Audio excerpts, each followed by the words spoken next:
Welcome to day 75 of Project Dig. It's been a while. It's been like 6 weeks. Or is it just one day? Welcome back. Excited to be back onto Project Dig some after this kind of hiatus. Lots have happened over the last 6 weeks, and we'll go into that a little bit later. Yeah, Project Dig is a newish project that I'm working on. I'm trying to stream all the development here on Twitch. I've not worked on it at all off stream. It's a 2D multiplayer automation survival sandbox game. And I want to keep cranking away on this engine. Well, get back to cranking away. We left off where we had been working on tile maps and getting that to render, and now I want to do some Cellular Automata fun and get that kind of going as well. So yeah, excited to be back on this. Like I said, I was away for the last several weeks. I started working on Korea development and kind of got completely sucked into that. Did a huge Steam daily deal sale for Korea, and that went pretty well. At least for me, it went well. I don't know about the Steam standards. And so I was just trying to really support Korea, patch as many issues as I could, respond to feedback and whatever issues players had or questions. And yeah, so I'm kind of getting back into Dig. We'll be working on this at least a few hours every day, I think, from here on out. Going to try to do that, and then working on Korea stuff off hours, probably in the evenings. Maybe some days I'll stream that. But yeah, exciting. Lots of cool things have happened over the last several weeks, including a new addition to my family. My wife gave birth to our daughter, Emmy. She is now 10 days old, I think. About that. And yeah, so I'm sure she will be here on stream at some point. You can see her and her entire 7 pounds and 6 ounces of being. But yeah, so we're going to kind of get back into things. I haven't touched Project Dig in a while now. So it might take a little bit for me to get back up to speed on things. I haven't ran the game. I haven't done anything. Well, actually, that's a slight lie. Last night or yesterday, I started designing some stuff out, and we'll look at that. Just making sure I have everything pulled down. Of course, I do.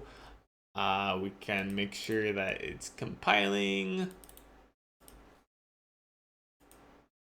And yeah, so I started to sketch out a few systems that we could work on, and might just go down the list. I'm not entirely sure about that. So yeah, Cellular Automata, that's what I want to do. Hey Peter, welcome. That's what I think we should do. Is this good? Oh, it's compiling. Okay, that's fine. So Cellular Automata is really about how well, you can use Cellular Automata for a lot of things. In Project Dig and in Korea, what I'm planning to use it for at least is the liquid system. So water, lava, maybe oil. I don't know about that one. And then temperature. So you can use it for other things as well. How Cellular Automata works is that you take this space and you split up into cells. And so cells, so it's kind of like a more, you know, like you can do grids, you can do hexagons, whatever. So you split it up, uh, and we'll do a grid. So we'll probably follow the same grid that the tiles follow, which is like a 16 by 16, and um, a cell within. So a cell is just one of those like blocks in the grid, and a cell will behave differently, have some like rule set based off of its current state and its neighbors, its immediate neighbors.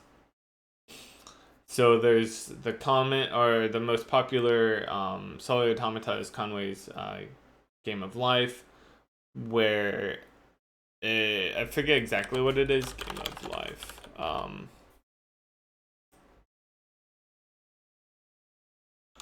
I want to. This probably explains the rules. Okay, here are the rules. So they're pretty simple. So you can see what, like here, the pixels are the different cells. You can see it's broken up here. All these various cells, and here are the rules. Any live cell, so a live cell is like a black cell, with fewer than 2 neighbors dies, as if by underpopulation. Any live cell with 2 or 3 live neighbors lives on to the next generation. Any live cell with more than 3 live neighbors dies, as if by overpopulation. Any live cell with exactly 3 live neighbors becomes a live cell, as if by reproduction.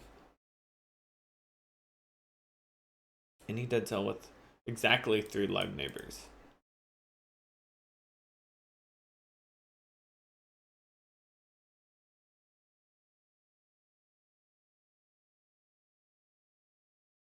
Yeah, I'm trying to think how... Like, how does that work under these rule sets? Like, how does this come to life? Because it's a dead cell. It comes to life. It says if it has 3 live neighbors. Oh, I see. Yeah, because it's counting the directional neighbors, right?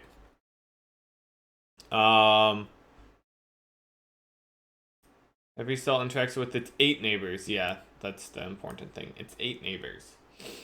I don't know if I had it interact in Korea. I don't think it interacted with the diagonal neighbors. That's probably something I should do, maybe. But yeah, that makes sense. So yeah, it's just there's some rule set that's being applied to the cells, and that gives it this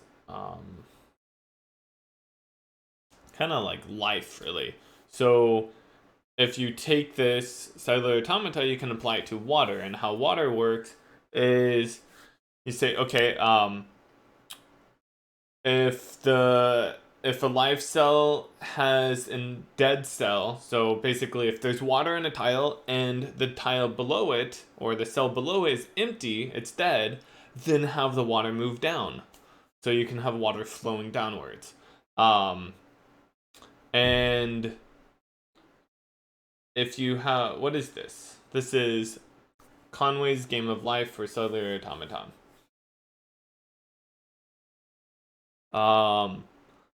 And yeah, and we're talking about it for applying it to projectDIG. So then you could say if the cell below a live cell, so if there's a cell with water and below it is full or maybe blocked, so you can't flow down, then check to see if the neighbors to the sides are empty, and if they are, then flow outwards. And then you could start applying a lot more logic to it, like or a lot more complexity, such as like the concept of flow, where if the water is moving in one direction, it can have like some flow applied to it, which keeps it moving in that direction. And so then you could do things like say, hey, if there's flow, keep pushing in that direction and prefer moving in that direction if it like falls downwards or whatever. So you could have like maybe if you actually apply flow, you could have water coming off of a it could be running down a slope, and whenever it hits the ground, it prefers moving in the same direction, and so then it won't like flood backwards, and like maybe there's a cave or something behind it, and so you could have the water basically a waterfall with some empty space behind it. And then you can also add in the concept of pressure, where pressure is really complicated. I won't get into that, but yeah. So cellular automata, it's pretty interesting. You can use it for a lot of things. So here I mentioned water and fire. There's also, water and lava. You can also use it for fire. Of course, these systems need to start interacting with other systems. Water needs to look at what's currently available as far as like space goes. So, stone blocks will prevent the water from flowing, and then you could also have like a door that could prevent the water from flowing, and so you could have both the tile map as well as entities providing data to the cellular automata system, telling it what cells are available and which ones are not. Same thing could be used for fire, where fire could start somewhere and then it would only spread to things that are flammable, and so you could provide you could like create this map of here's all the flammable things. If there's fire in one cell, it can only move to other cells that are flammable, and maybe it could jump or something like that. Like it checks nearby neighbors or whatever. I don't know. Like you can add more complexities to that, or maybe it can only directly interact with its immediate neighbors, whatever. You can also do the same with temperature, which is kind of like the opposite of water, where you can have like heat, and so heat rises instead of dropping. And so if one cell is cooler, if a cell above another cell is cooler, then they can kind of transfer. So like the heat, let's say the cell above is 20 and the cell below is 40, then maybe like 10 units of temperature moves up. So it's not immediate, but there's some over time, maybe 5, whatever. It depends on how fast you want the temperature to be moving. And so you could start having that heat transferring where you say, okay, now the cell above is 25 and the cell below is 35. And then the next generation is what they call it. Every single time you like run one simulation, that's called a generation. And so the next generation, it would become 30-30, and then 35-25, and then whatever. And maybe like there's some ambient temperature, because you don't want to have it, or like maybe there's a maximum temperature, and so if like you're not gonna have it so all of the heat goes up, so it's like sub-zero in one cell or 0 in one cell and maximum temperature in the other one. So there's some like equalization going on. Maybe like the heat only transfers upwards if there's a difference of 20 or more temperature or whatever. Or it will only move upwards if the cell below it is within 20 of the cell above, or yeah, whatever, something like that. So yeah, that's Cellular Automata. Hopefully that makes sense. I implemented a solution in Korea for this years ago. It was like one of the very few things that I never went back to and reevaluated, and it was something I was really wanted to do, but I just couldn't justify doing that.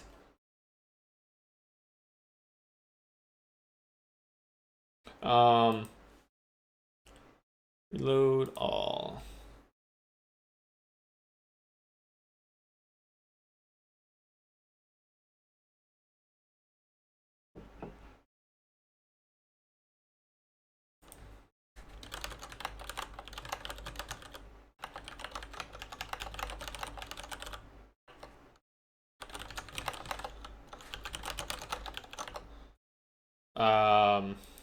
Sorry, chatting. Hey guys, what's up? So let's see here. Tomica Manager. So what I did for the Tomica system in Korea is I did something that I thought was clever at the time, and then I realized later that it just kind of sucks. It's like it's a trade-off, and I think it ended up being a bad trade-off. So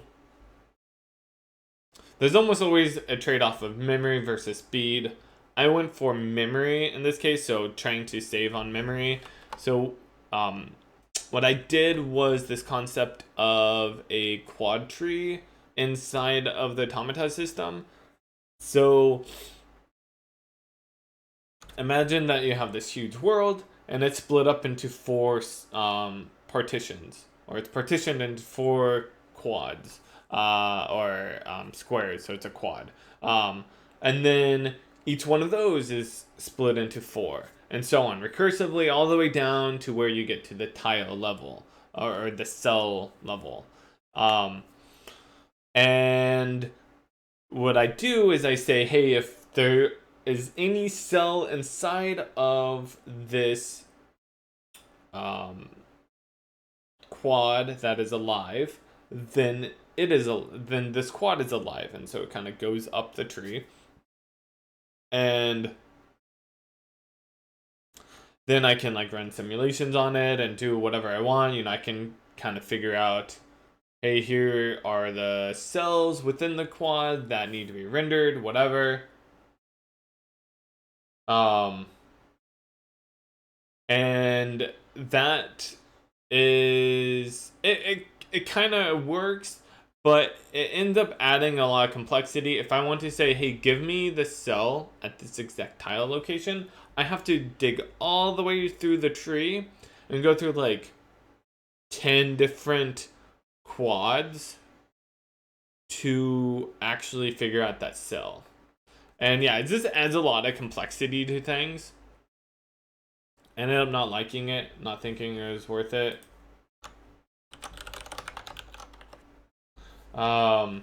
And so what I want to do is simplify it, go to what I have for the tiles, where it's just a flat map. It will use more memory, because like one of the nice things about the quad tree is if you have a huge map, and I can kind of show you kind of what this is like. Yeah, I'll open up a map for Korea if I have one. I might. I don't know if I do. It'd probably be in here. Map. No. Maybe in here.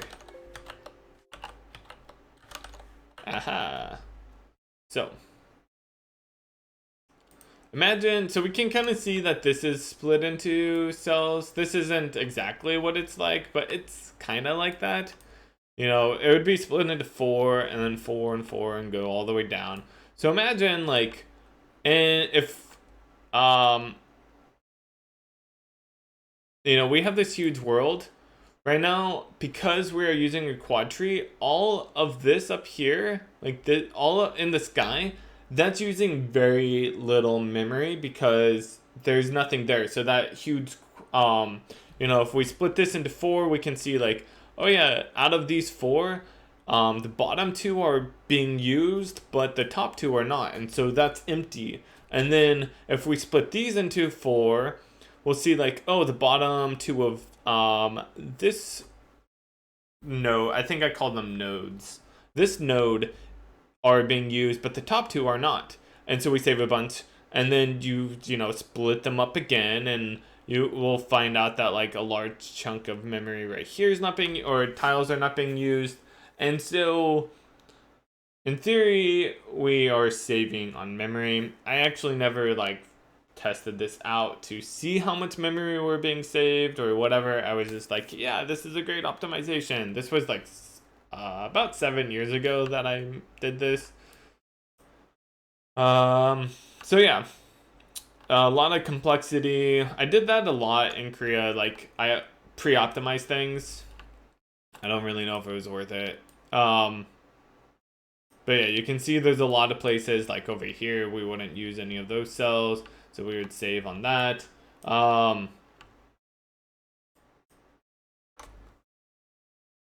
So yeah, that's how I did it for Korea.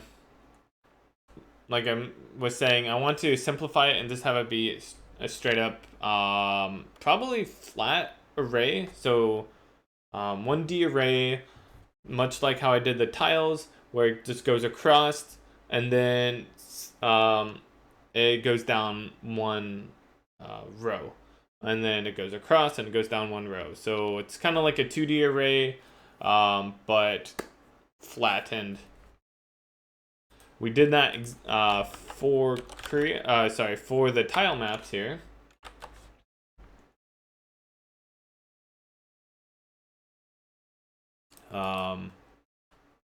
We have where we like if we want to get a tile within a map. This is a good example.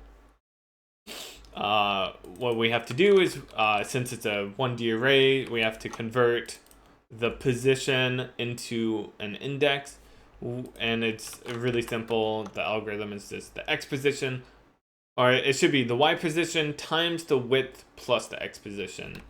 That operation happens first, and that gives us the index into this array, so that makes it very quick lookup.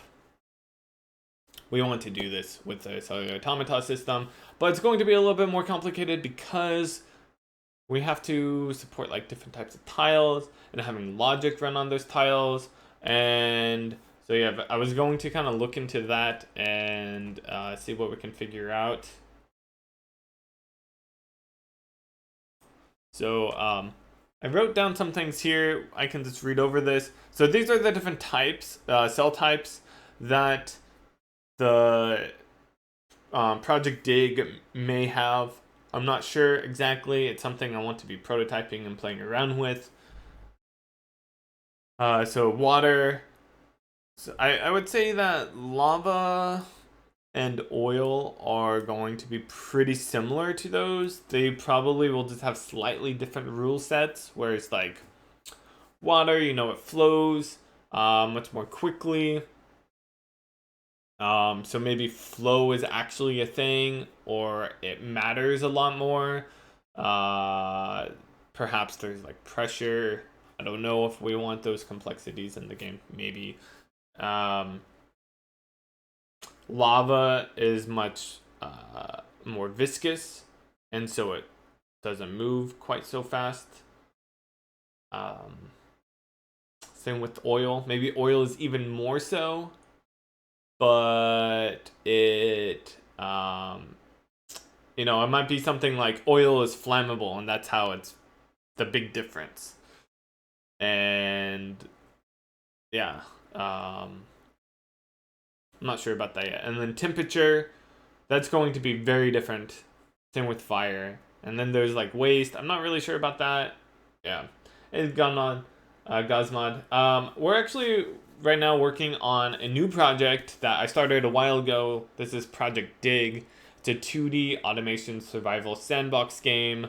Um, and so I'm not working on Korea right now. I'm going to be working on Korea like off stream and maybe in the evenings on stream.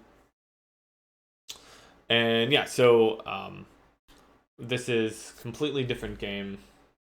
Dig.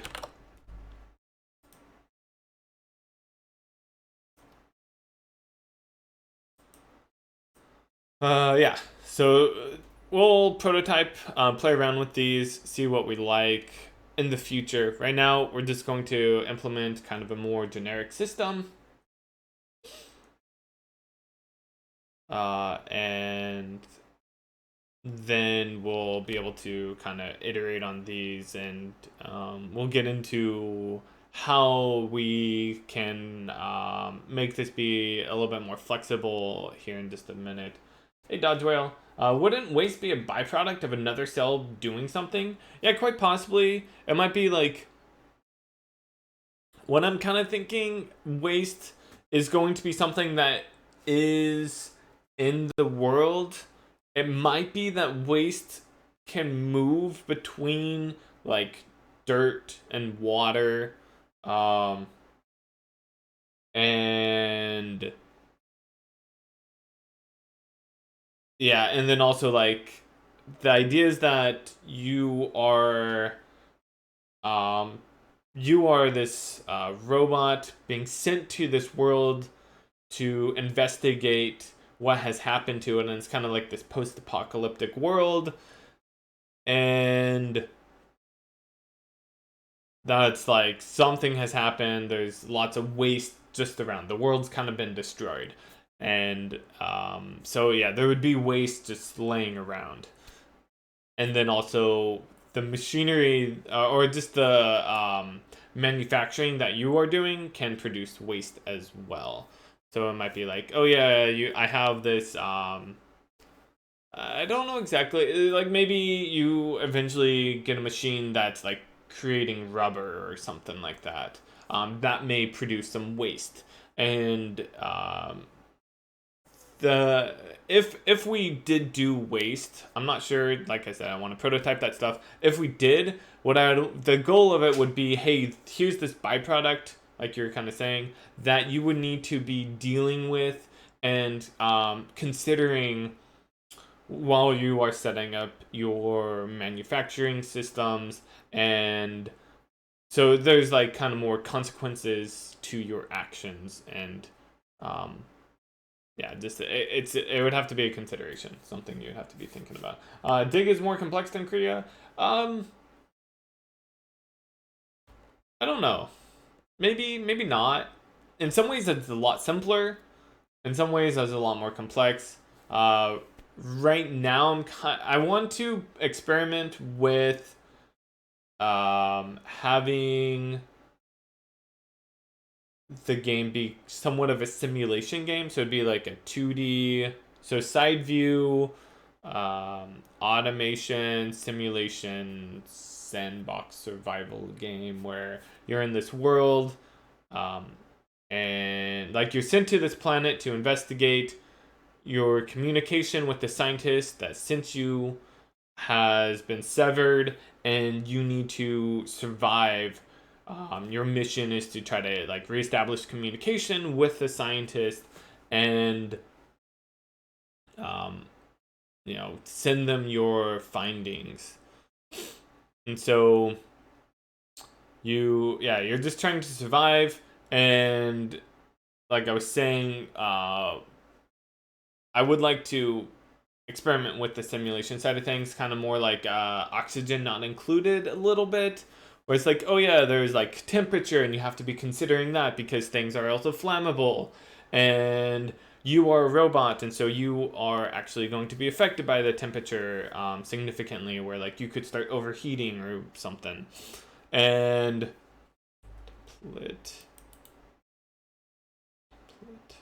I did spell that right. And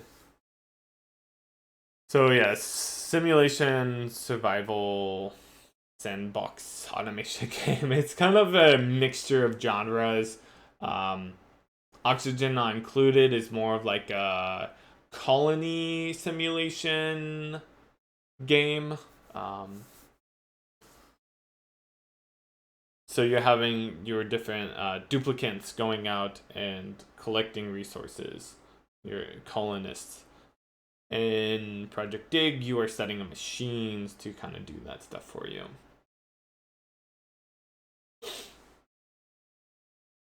It's hard for me to imagine that. Career seems very complicated. Yeah, try playing Oxygen Not Included. That game is hard and very complicated. I don't know if we're for sure going to go down that path. This is something that I want to implement and play around with. It might be that I say, you know what, waste is too complicated. Let's, remove that. I don't know. We're going to have to prototype that. That's going to happen further down the road. Right now, we're just focusing on setting up the game engine and systems that we know we're going to want at least some basic version of. I know that I do want like water and probably fire, maybe lava, some of those at least. I think like one of the nice things about Cellular Automata is that they bring the world to life, and especially in projectDIG, the world is kind of dead, and there isn't much plan for wildlife, if any. And I'm going to see if we can not do monsters at all. And so it's just you, a robot, in this kind of dead world. And so having Cellular Automata, I think, is a great way to be able to introduce some like life into it. There's some like they are systems and they follow a rule, but they can be a little bit unpredictable, and they can generate some interesting, unexpected scenarios. Hey, 10, what's up? I have one question. Which book should I read first to understand basic game development? I don't know. I have never read any books on game dev before. I just, go to Google and start searching. I don't know if there are great books. I'm sure there probably are. It really depends. Most books, I imagine, are going to be a little bit more specialized, but maybe not. I've never really studied game development like that. I've always done it by I've always studied by doing rather than reading. Start using SFML, making a slow, simple game. Nice. That's a good step. Just keep doing that. Like I said, Google search for how to do things, and you'll slowly learn. That's definitely a good thing to do. But I think a lot of it's just hands-on experience. Yeah. So anyways, coming back to the design for this stuff. I'm thinking that we'll have the cell map, which will contain data on the cellular automata state of things, much like what we did for the tile map, which I can kind of show here. So if we look for the tile map, did this compile? It should, yeah. So we can run this and you can see what that's looking like. So this is projectDIG, I think. Oh yeah, there we go. I can shift click and we can change stuff in the world. So we can change the state of things and whatnot, rendering stuff, and it has the like blending and all that fun stuff. C++ is hard for me, especially when I'm a PHP programmer. You were brave making that jump. Just keep at it. You can always play around with like C#. That's another good solution or language to use. So yeah, that's our tile map. So if we look here at the tile map, what we have is a width, a height, a layer, which right now, oh, there they are, wall, ground, and that's it. All of the tiles, and then segments, which is used for rendering stuff. And then over or up here are tiles. It contains the ID. The ID, I think, talks about this, like that. The ID goes into the tile data, and we can look at that. So that's all of the tiles. So we have like the stone and dirt, and so the ID would be like, oh, this is 1, which means it's dirt, or this is 2, which means it's stone. And so if we ever need to get any information on the tile itself, such as the texture information, or if it's solid or whatever, we do that by using the ID to index into our huge vector or array of tile data. And so beyond that, the tile just contains information on the like per instance.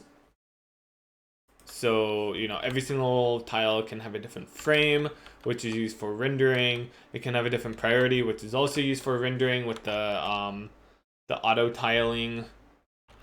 And then they can have variants so that they can look different. Not every single one is the exact same. I don't know if we actually have that implemented right now.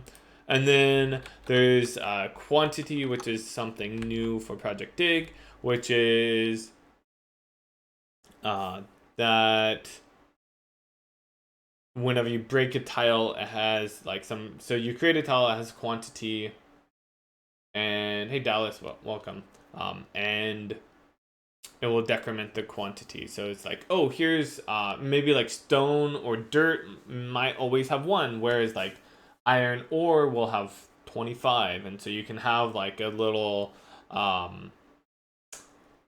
drill or something, extractor, that's consuming this or working on a single block in the game, a single tile. So anyways, that's what the tile map looks like. We want to do something very similar with our, where is that at? Our cell map. So we'll have this cell map, and then it's going to have an array of cells. And each cell contains all the state data for that specific cell. So, it would have the flow and the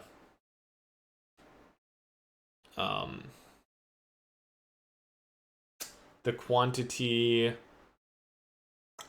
I don't know exactly what else. Probably going to need to have the type of cell it is. Like, is it water or lava or oil? I think some won't have that. So like we're probably, I want to set it up so we can have different cell maps, and they can have or we can have multiple cell maps, and so we can have a cell map that's dedicated just for temperature, and so it would only be used for that, and it could interact with the other systems. So the cell map is templated with the cell type to support various cellular automata systems. Like I just said, a system can be registered with each cell map to perform the simulation logic. So we could say like, okay, here's our temperature cellular automata map. We'll have a system in place, and so I'm kind of recapping this stuff since I haven't looked at for a long time, and also maybe you guys haven't.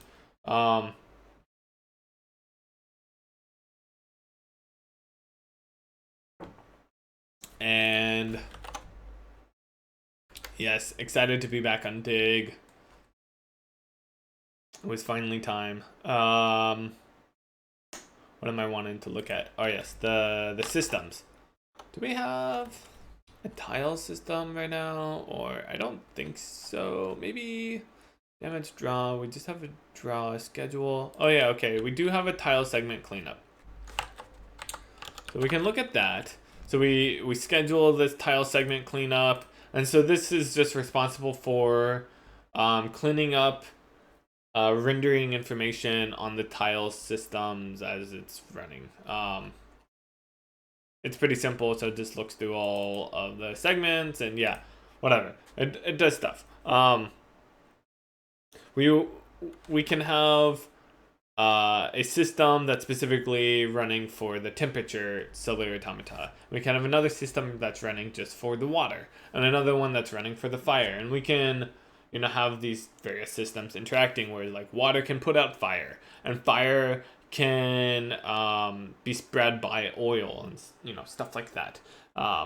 Maybe fire or waste is also flammable and like one thing I was also considering is that, hey, we can have temperature. We could also, if we really wanted to, have this concept of pollution. Maybe waste and pollution are similar. I don't know. I'm not really sure about that. But yeah, so like, one possibility is we could have fire. Fire produces temperature. But maybe if waste is on fire, it produces pollution. I don't know. And fire can consume the oil, whatever. If lava and oil come in contact, they produce fire. Things like that. And there can be, lots of other systems interacting with each other. The goal is, like I was saying, this can be a simulation game. And so, as you can see, the Cellular Automata really promotes, and I think is in many ways a necessity for the simulation aspect of the game. It kind of helps unify a lot of the various disjoint systems. So, like normal, if you just have like, oh, here's some wood, like maybe I have this stack of wood over here, and I have this wood door, and I have a wood conveyor belt, and I have this huge furnace that's burning really hot. With that Cellular Automata, that stuff doesn't matter. You add Cellular Automata in, and suddenly that can go up in flames, and everything can be destroyed. Maybe you could add some like sprinkler system in that can detect that the temperature is rising, and then suddenly the sprinkler or like water starts being spit out from the sprinkler system to like cool things off. Maybe you could have like a door that's like steel door that can detect the rise in temperature and cause the door to close to help contain the fire, whatever, stuff like that. I think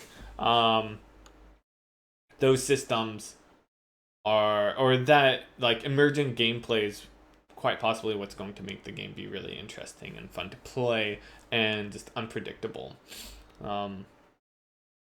That is just the nature of emergent gameplay, is you don't know what's going to happen, and anything can kind of happen. But also you can learn the systems, and so while maybe it's not always 100% understandable or predictable because some of the systems are hidden, I don't think there's necessarily going to be randomness added into the systems, because that kind of helps, that muddies things up some. But if the systems are hidden, they can seem somewhat unpredictable or random. And yeah, that'll lead to, I hope, interesting gameplay.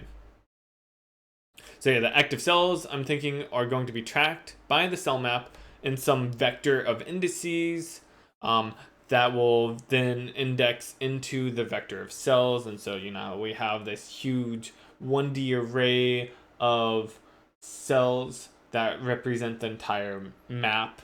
And then we'll have these this other array that's just saying, hey, cell 27 is active and cell 28 is active, or is a lot, active as in it has changed its state and it needs to be simulated. And so really what you want is these cells to be kind of going to sleep, becoming inactive, so that way you don't have to keep updating them all. You only have to update the ones that are alive. And then after each generation simulation, the indices vector is sorted, which will hopefully kind of keep things for the most part contiguous, or like accessing the data will be mostly contiguous. So that way it's like, hey, let's let's update these 20 tiles that are all kind of close together. Or like these 10, and then after that these other 10, and so it's not like having to jump around too much between all of the different. So there's one unfortunate thing is that since they're neighbors, it's a little hard, and maybe this is something that we could always come back to and look at. But if we have a 1D array, we're kind of just thinking about accessing the data, since we're kind of trying to at least do some data-oriented design here or development.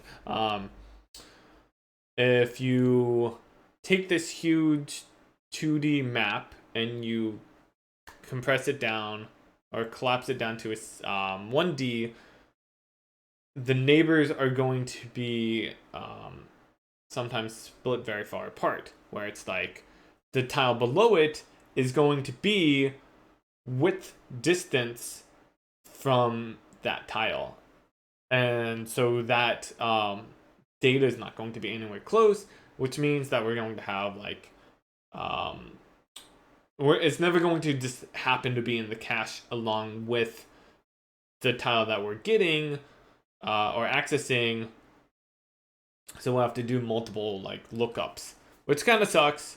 And maybe there's a better solution for this. I'm not really sure how best to do that. Because you're always gonna have one neighbor that's another neighbor, and like it's a little complicated. I'm not sure the best way to do that, and maybe there is no like really good solution for that. I'm not sure yet. I thought about it for like quite a while yesterday, and I couldn't come up with something better than this. My best solution was this vector of indices and trying to sort them so that way while we're iterating over things that it's at least for the most part close. I don't really know though, because we're gonna have to be accessing the other members, and so it's like the other neighbors that can be very far away, and so we're going to not like they might be we'll get a cache line, and it might be that by the time we'd be moving on to the next tile, we may be missing out on some of the others. So yeah, it might not really work out too well. I'm not sure how best to do it though. It's something I'm still learning. And so yeah, and then I'm just thinking, much like the tile map, our operations on the cell map are going to be performed through functions in the automata namespace. So if we look over here, we can see that we have this tile namespace. So instead of having, like, we're not doing object-oriented development here, we're doing more of a kind of like, I don't know. I'm just trying not to do object-oriented development. I think it's okay. Sometimes it makes sense. Yeah, we'll see. Cache friendliness is going to be hard for that. Yeah, I think so.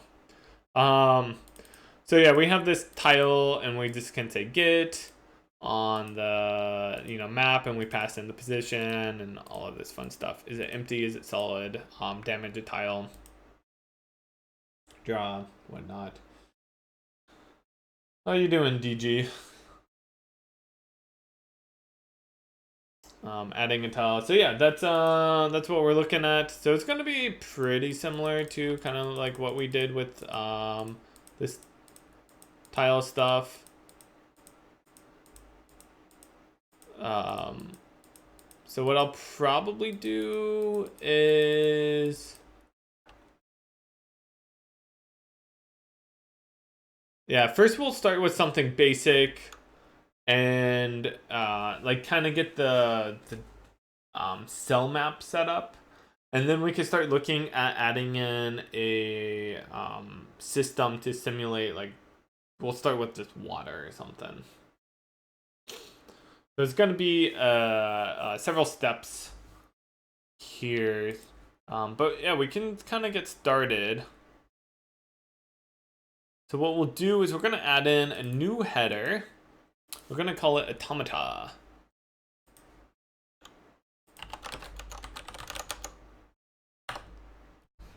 And we're gonna have it be pretty similar to what we've done here. So we'll start with some of the most basic things, which is we're gonna have a namespace that's siege, and then we're gonna have some things inside, not tile. We're gonna have some things inside of the siege namespace in here, and some things inside of our automata namespace. Hey guys, mod. Thanks for joining. Enjoy your cycling.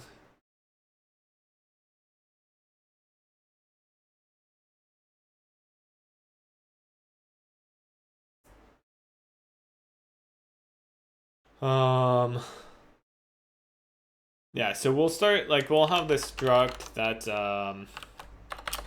instead of a tile map, or actually, I don't know. I feel weird about having a struct that's a class. I mean, sorry, a struct that's templated. I don't know why. Yeah, I'm not sure why. Maybe I shouldn't care about that. So this is going to be a cell map, right? Automata map. Maybe we should call it an automata map. But it's going to be templated. And it's been so long.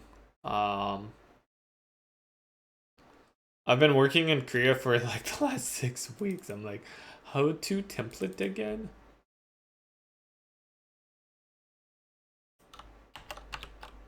Component pool. Yes. Base pool. Okay, yeah. Sorry. All right. So what we're going to want to do is we're going to say that the automata map is templated. I think I prefer to call automata map rather than cell map. I think so. Let me close some of this stuff. I have a bunch of things open. Let me close more.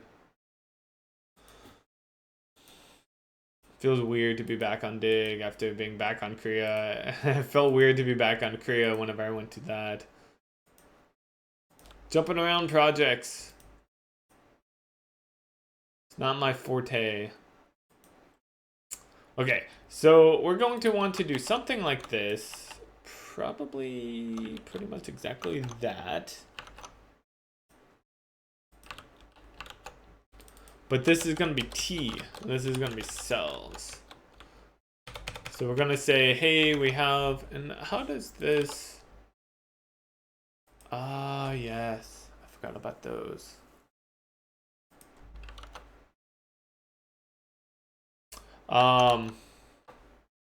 Yeah, right now we don't need to do that. So cells is going to be of type T. And so we're going to have something like, and I don't know if we're going to actually put it here, but we'll, have a struct water cell.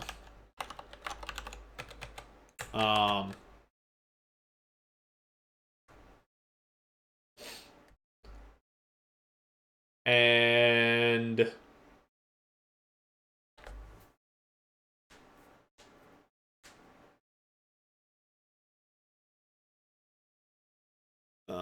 yeah, I was thinking about liquids. Like, what we might want to end up doing is having this derived from liquid.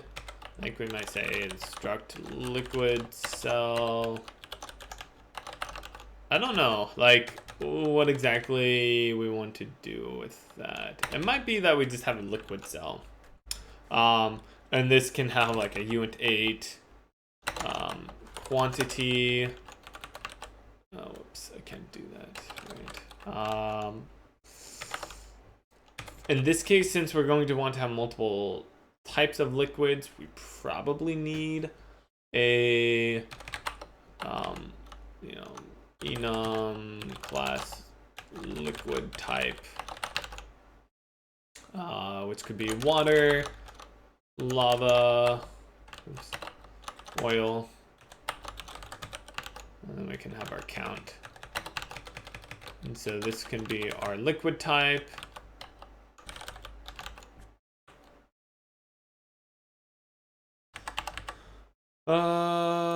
Right. We need to include, I forget like what all of these are. We have our types array. It's probably what we need. Resource, world component. It'd be nice to get rid of the world component. Or just, yeah, that's right. I need to keep this stuff small.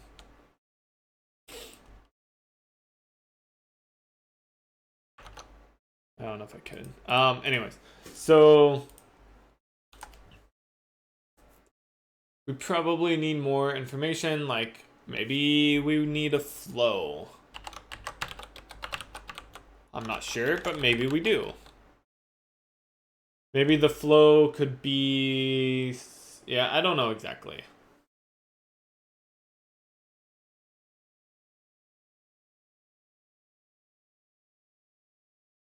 Might be that we would have it so we have a oh,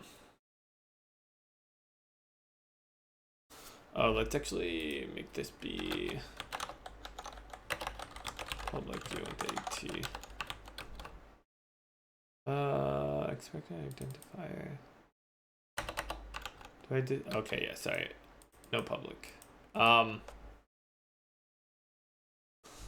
hopefully that's gets treated as a uint 8. And then technically we would have like 8 more if this is going to be uint 32, so 4 bytes for this. Try to keep this stuff as small as possible because, you know, memory. We're gonna have a huge cell map here. Are you going to implement liquid pressure? I'm not sure. Maybe. Right now, no, but that might be something I play around with. I never did that for Korea. It's definitely kind of one of the more complicated things to do.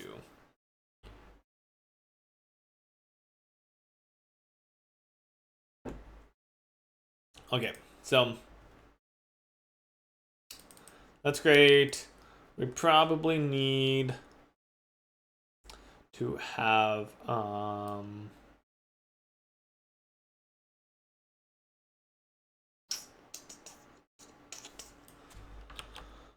don't know exactly what I want to do yet. Oh, that's true, is that these are going to be, man, this is, I might end up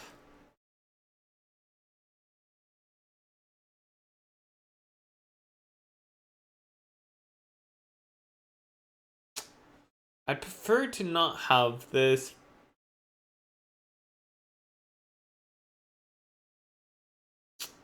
I don't know. It honestly might be a lot easier if I were to put these inside of here. I kind of prefer not to, but it is true. Like some of this simpler stuff, maybe these would make more sense. I don't know, like the simpler things, the gets. I don't know. Maybe not the set. I'm not sure. Still trying to figure out how exactly we want to do that. Like, I'm a little weary of putting things inside of here. We don't need this add right now. That's not going to be something we want. Or the get data. Yeah, we don't need those. It would be really these gets. So here's a const. That's the difference between those two.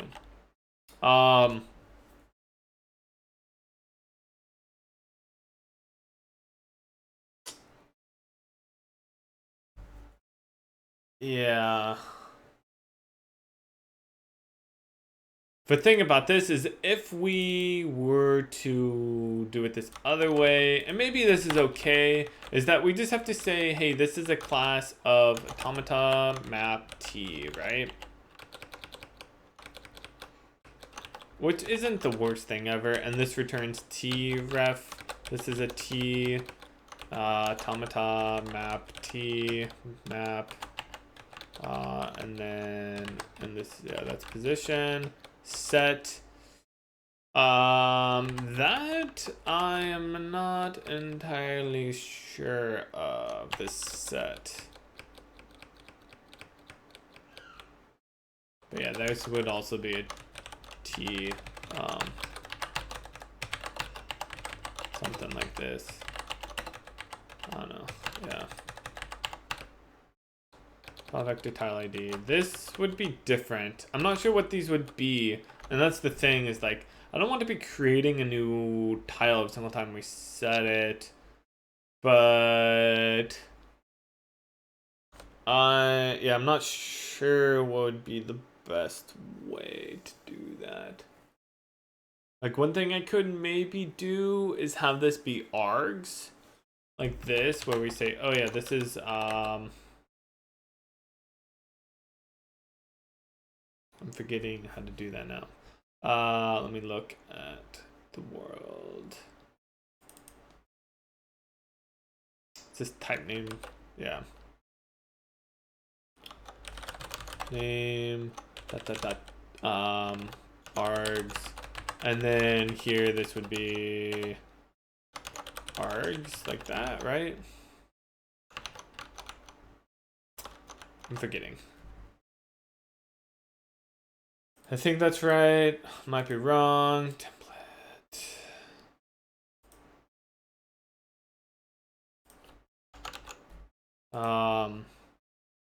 Probably wrong on this. And then we could always have the cell would have like a set. So we would have like a void set that would take these args. And so in this case, it would be like the type, liquid type, uint at quantity, and uint at flow. I'm not sure if I like this, but maybe it could work. And so then it would just be passed on. So as long as t has a function called set that, you know, matches that, then it would be okay. Maybe. Yeah,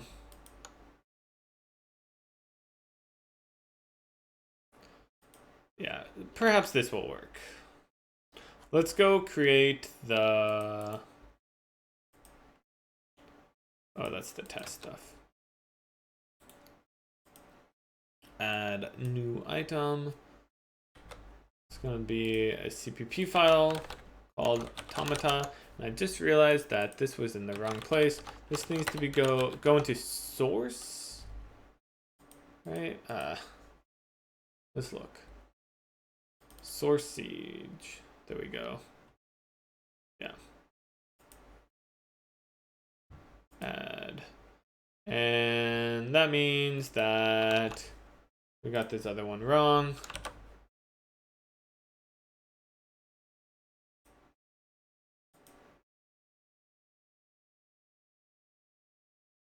Okay, so not in Korea. I want to go to dig. There we go. Let's go here. Wow, this is being really laggy right now, huh?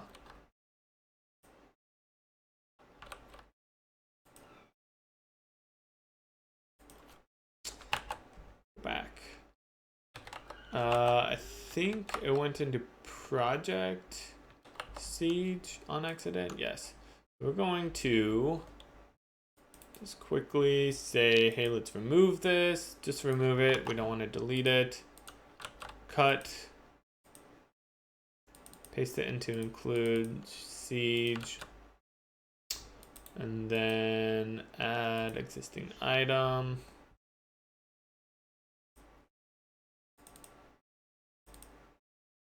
Automata. There we go. I have made that same mistake like a dozen times now. So we want to include what, siege automata.h.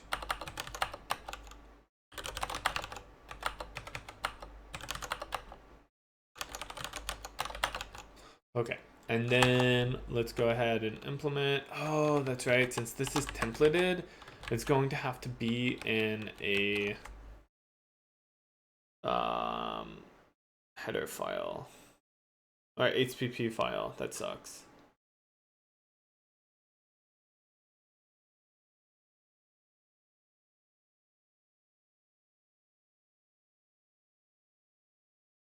We don't need this layer thing. We can get rid of that.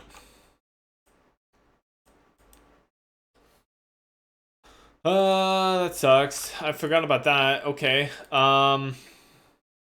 We'll probably need the CPP file for some things, but yeah, this is going to need to go into a HTTP file. That's what I do for the implementations for template stuff.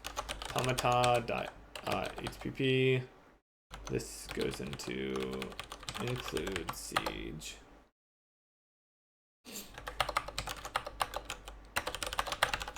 Oops. I mean, really, this is the exact same, right? I guess the one difference is that we probably want to pragma once. What's the purpose of an HTTP over a H file? So this is just something that I have done. I'm not entirely sure it's best to do this, but the idea is that you have to include, if you're going to use the templated object, so like let's say we're going to, we're actually using it somewhere, then we need to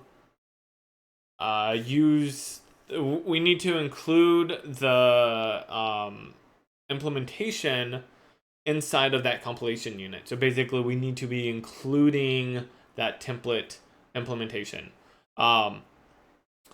If we put it in the header file, then that means that that implementation is going to be used in any thing that includes that header file. So like, if we put it inside of here, anytime, because we have the liquid type in here, anytime we want to use the liquid type, that means we're going to have to also be pulling in the implementation for this git, automata git into that compilation unit. And same with all the other stuff.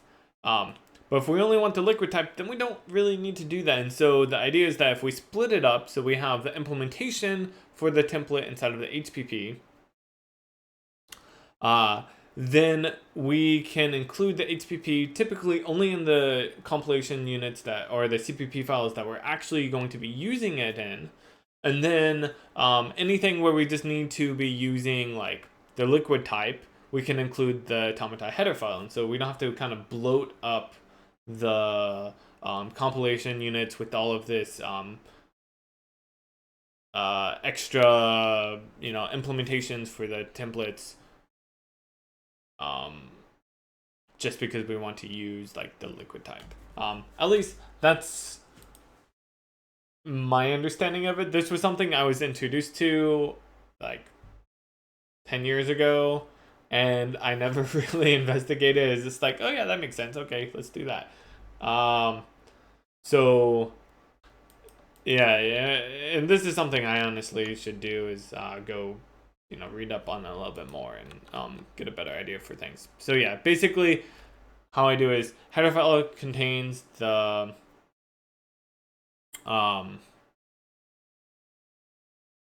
just the declaration of all of the types and how to what they are. The HTTP includes the implementation for templated stuff, and then the CPP contains the implementation for the everything else. Yeah.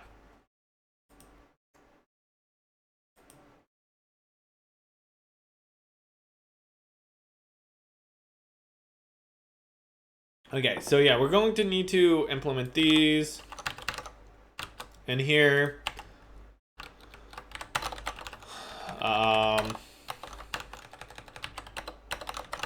It's going to be pretty similar to what we did over in here. Set here we go. So this is something that like I actually should probably fix, which is an assert. I'm thinking after, well, like one thing actually probably what we should do is assert that the position dot x is greater than 0 and position dot y, or sorry, dot x is less than the map width, and that the position dot y, or actually it can be equal to here. It's greater than or equal to 0, and that the position dot y is less than the map dot height. So that way, and we should do this in both of these cases. That way we never accidentally try to get something outside of the map. This is a big no-no. And we should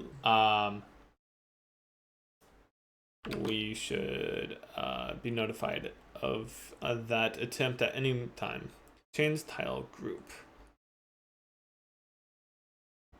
Yes. Yeah. So anyways, we can just like pull these over. These are really pretty much the same thing, which is why I was kind of thinking, I'm like, maybe I should like unify this stuff, because it is like, this is the same thing. I don't know. This is the same thing. I mean, the only difference is that it's returning whatever t is. So like, this is fine.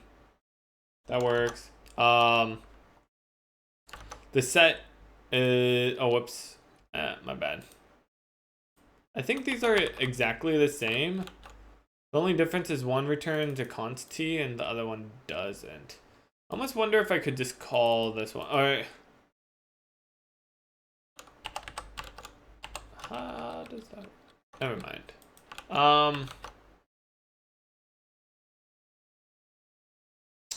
Yeah. So set. Set would be, in this case, map, or I guess we need to get the index. Oh, wait. We would want to say tref get, pass in the map, pass in the position. Oh, this needs to be the cell. And then we want to have the cell call the set function on the cell. So assuming that this is a thing. And then pass in the args, which I think is just like that. So that's some like tricky templating magic there to be able to set the cell, but be able to also pass in the args. I don't know if I want to do this. I'm thinking maybe, because like the thing is that eventually what we're going to want to do, and why I kind of want to have a set function here or possibly inside of the tile map, is that we're going to need, and this is something that we need to add in here, is we're going to need the active cells. So we're going to make, I don't really know what's the best.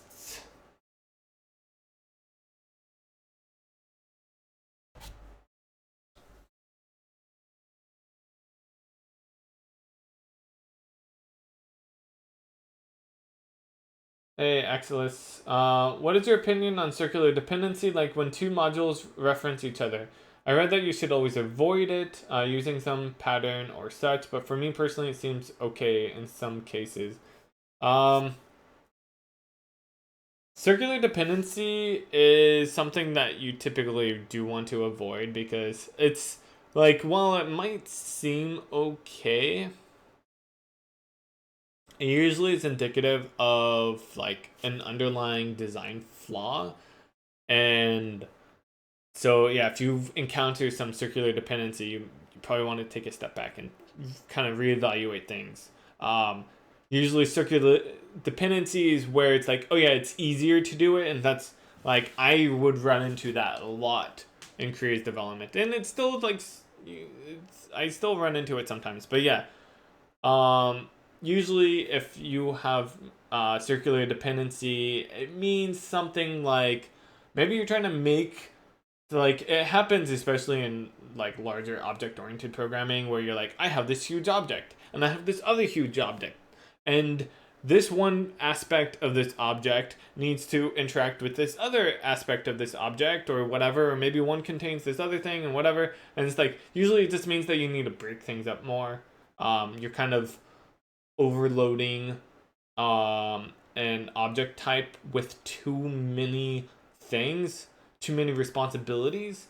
So you're like, oh yeah, I have, yeah, and you mentioned a world. I have this huge world that needs to have the players, and oh, the player needs to know which world it's in, so it will reference back to that, or something. But what's probably better is if like maybe the player doesn't really need to know about the huge world. It just needs to know the ID for the world that it's in or something. Or maybe, like, why does the player really need to know about the world? Maybe you can figure out a better way to do that. Or perhaps, there's a lot of... It really depends on your design. But I think, in general, if you run into circular dependency, it's likely because you are overloading objects with too much complexity and responsibilities, and it's probably best to try to separate that into more like distinct objects that have a singular or small number of responsibilities. So yeah, that's what I would recommend. It really does change and depend on what you are doing, like how best to solve that issue. So yeah, that's just a generalization. So we need I don't really know if I want a vector. I guess we could do that. It's not T. It's going to be an index. So we'll just say it's I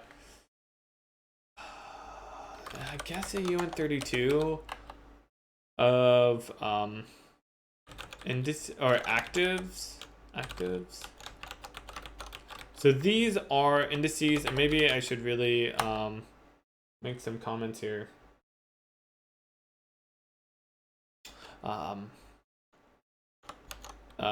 Cells that index to cells that are currently active have changed. Yeah. And so here's something that is important, is that, and this is something I think I did differently. I don't know. We'll look at that. Oh, I guess this is true.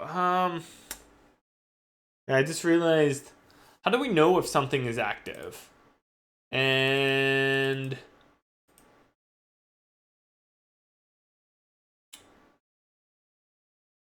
yeah, I guess I do need to think about that. I prefer not to put on the cell if it's active or not.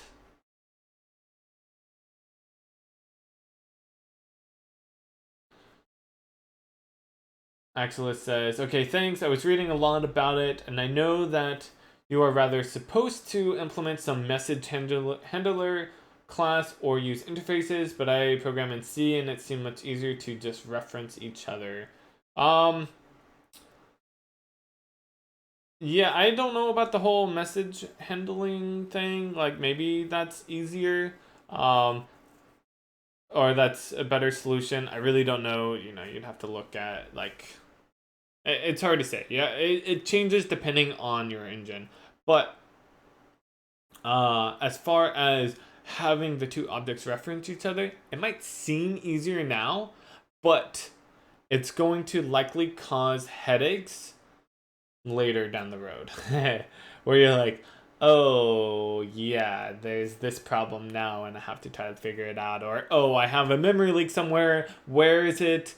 Oh yeah, that's right. I have these two objects keeping each other alive because there's a circular dependency or whatever.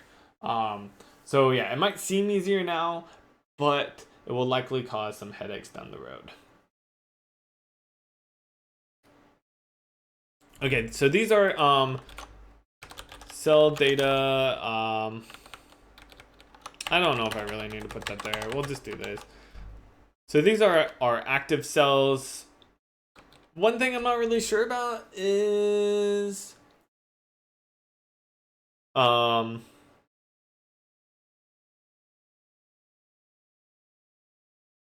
best to handle this list.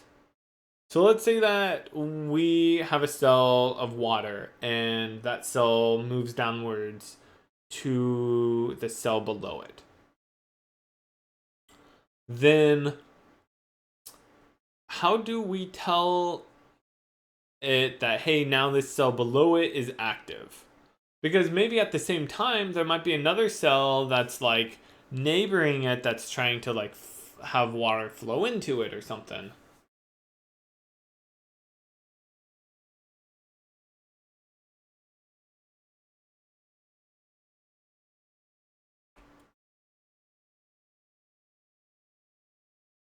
Um, so it might be that we're trying to activate the cell multiple times. I'm not sure about that. Like, one thing I did do, I think I did this for our render system, maybe. I think.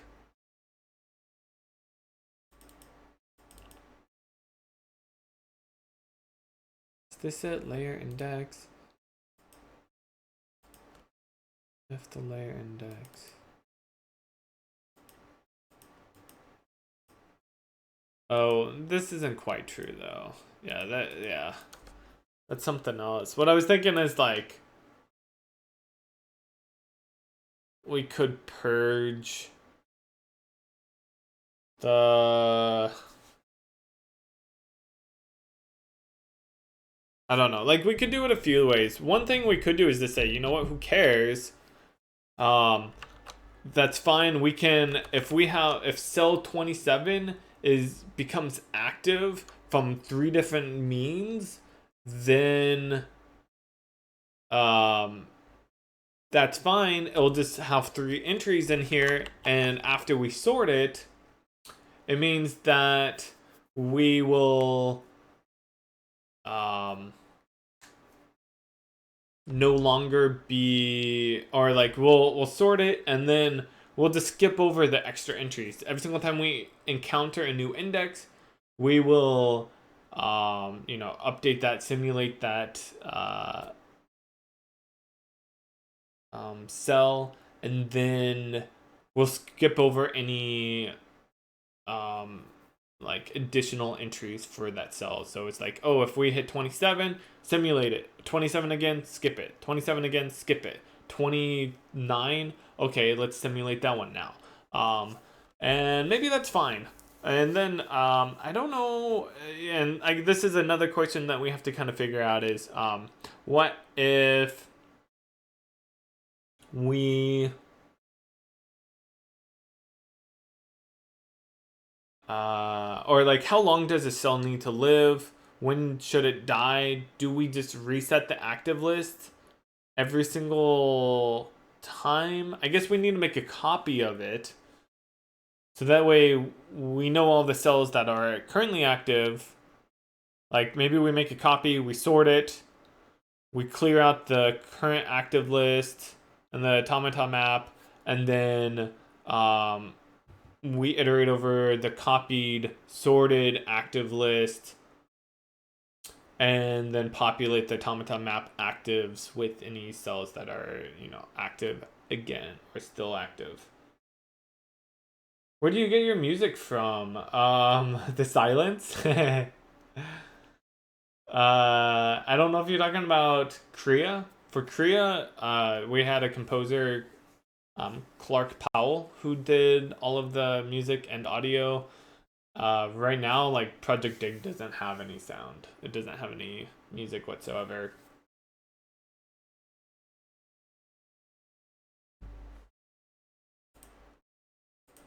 Yeah. So that might work. Let's look at Kriya a little bit. and see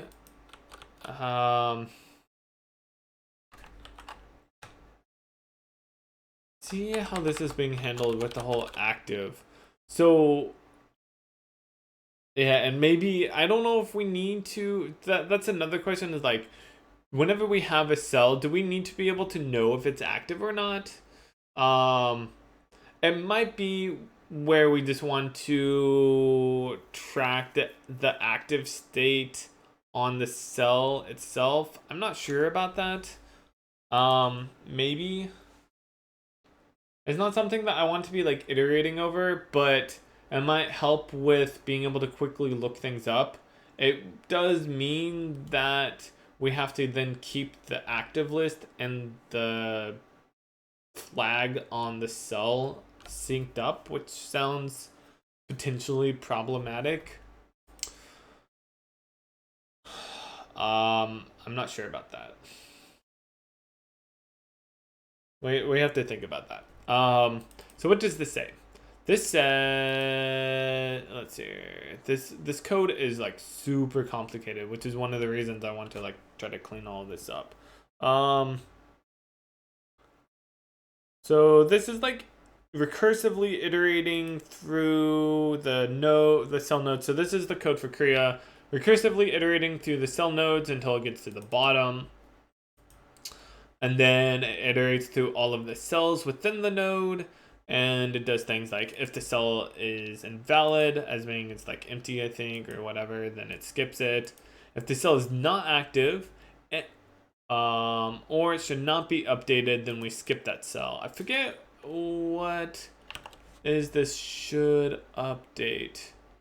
By default, it says it's true. How about the water cell? Should active. Wait, no. Doesn't look like we have a should update.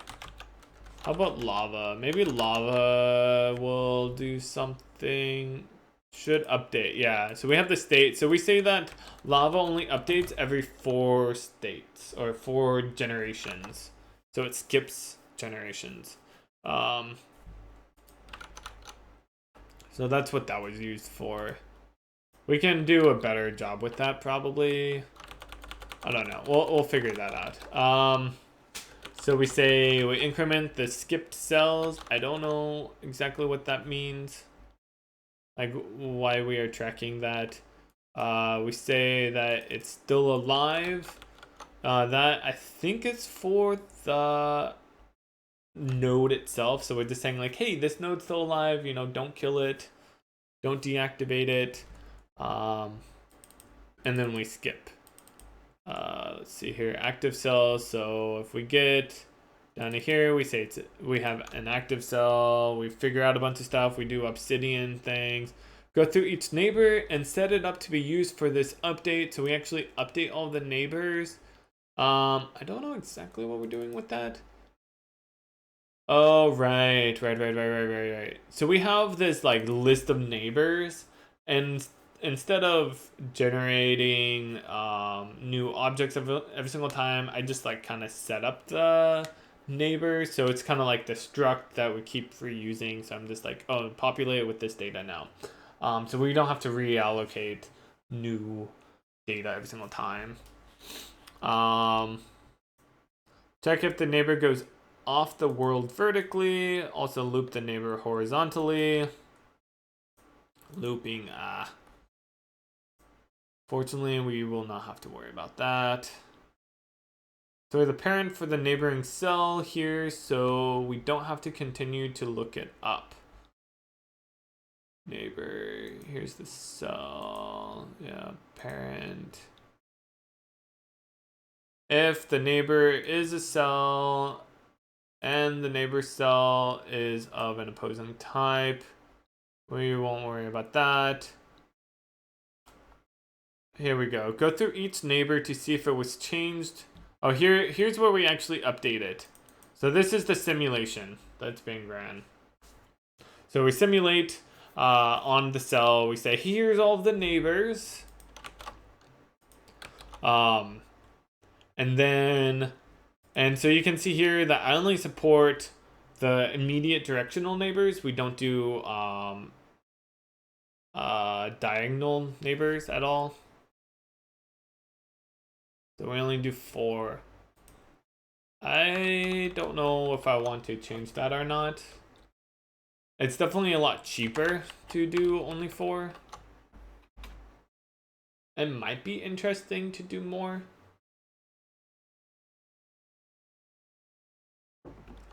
It adds, more possibilities for sure, like fire. And this is also something that I suppose we could change depending on the automata type, really.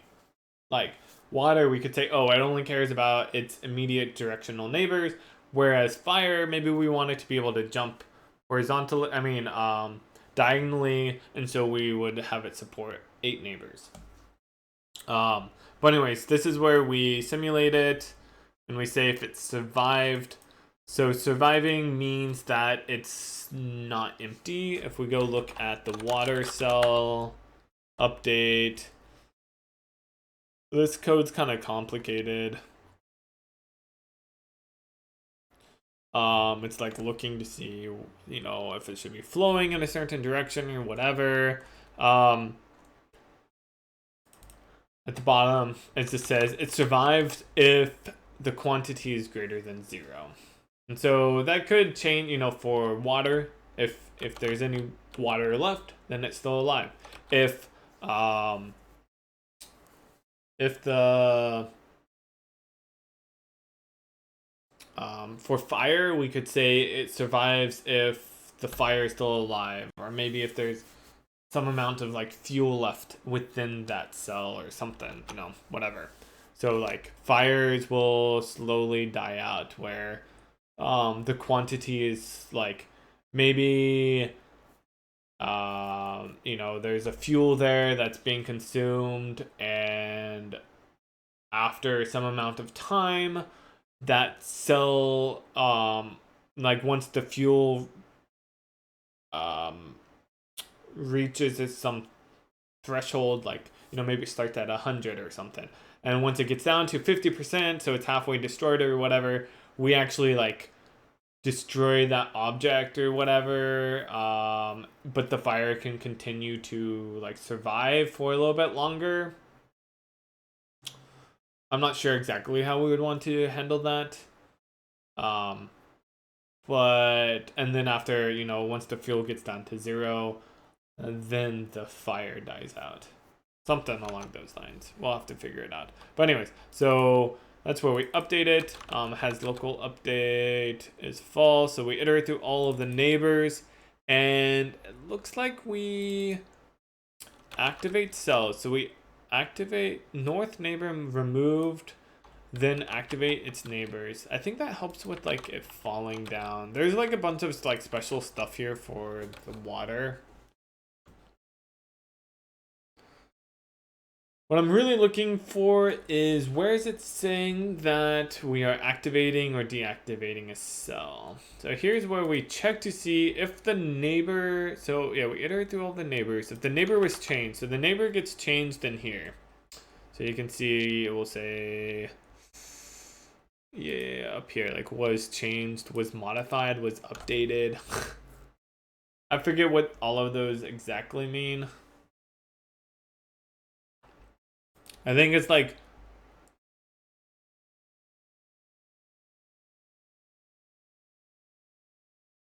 there's like varying degrees of it being changed. So like changed is if it changed at all, whereas like modified is where it was like changed a lot or something. I forget. I don't know. I wrote this like 7 years ago and I have not really looked at the code. But anyway, so if it was like significantly, oh wait, yeah, if it was changed, so if the neighbor was changed at all,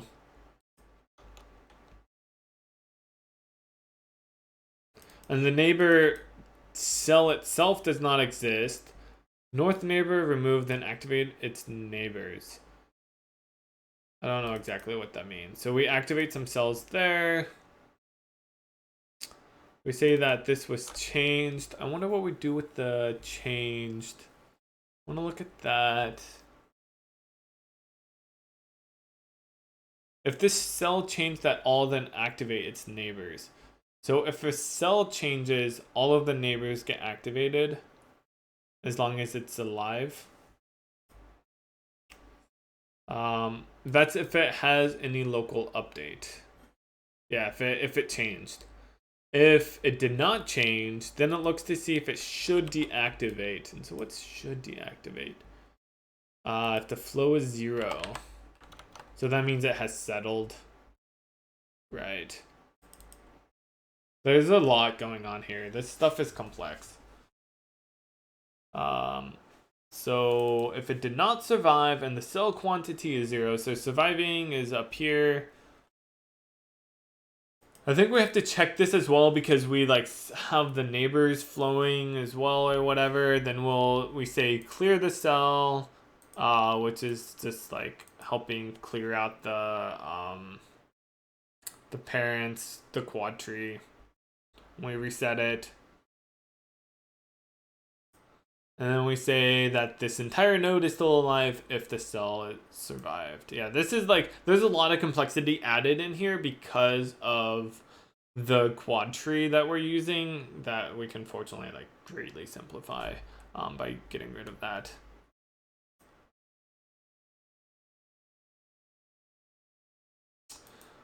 So what I'm seeing here is that what we want to do is activate. If a cell comes to life, we want to activate it. If a cell changes, we want to activate its neighbors. And if the cell has, if the cell is still alive, then it should also be active. Unless the flow becomes 0. So I guess that's true.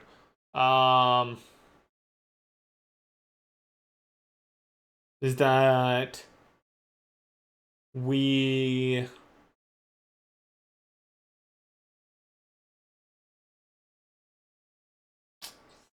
only want to, yeah, it will activate its neighbors if it changed, and it will deactivate it if it hasn't moved at all. Yeah, okay. So what is this changed for again? Has update, changed node. Yeah, so wait, where are we actually using this? Wait, do I not use this at all? Oh, right. This is used for sending to in multiplayer. That's right. Wow, what's going on here? Yeah, this is for multiplayer stuff where it's like, oh hey, this cell changed. We need to update the client. Okay, whatever. So that's what changed this for.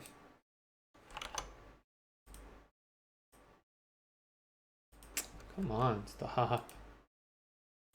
How much does that cost? Sorry, hotel soap. Sorry, question earlier. I meant to answer but forgot. Cost for music.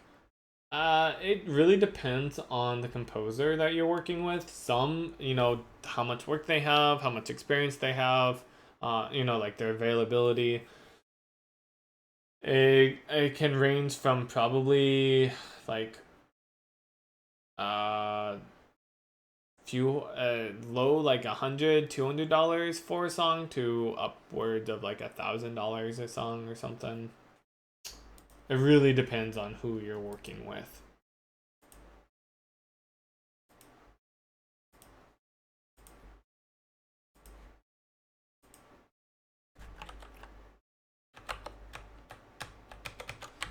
So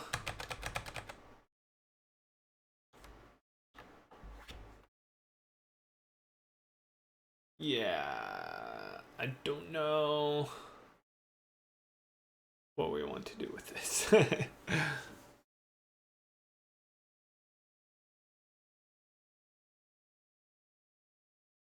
One thing I'm thinking about doing is creating another function that's set active that will add it to the active list.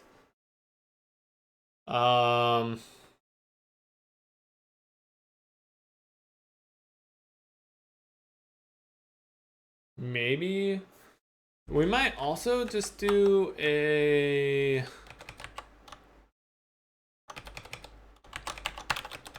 like, oops, activate, void activate, just like that. And it's going to be pretty similar to this, except it doesn't return anything. And so we calculate the index, and then we push it onto the list, map actives.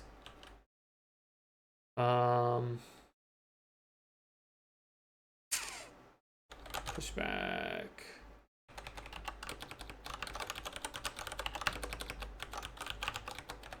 Oh, I say it's const. Oh, that's a problem.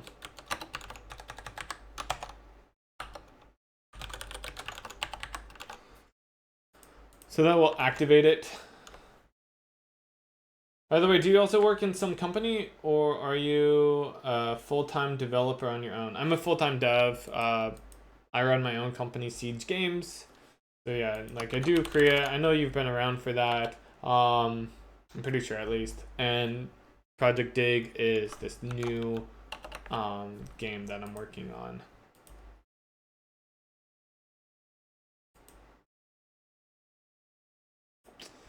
Yeah, up until recently, Siege Games was just me, and now it's kind of this I don't know, we have a new person working on Korea, and so I'm working with him now. Andrew, he's not like an official employee or anything. He's just like volunteering his time. Like we're collaborating now.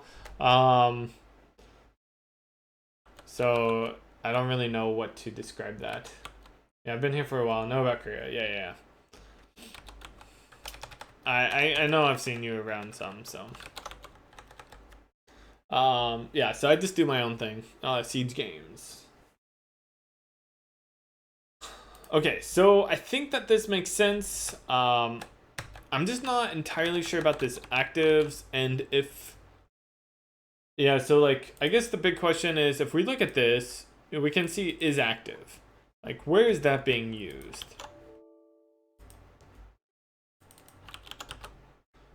So we say if this is active, then we maybe want to deactivate it.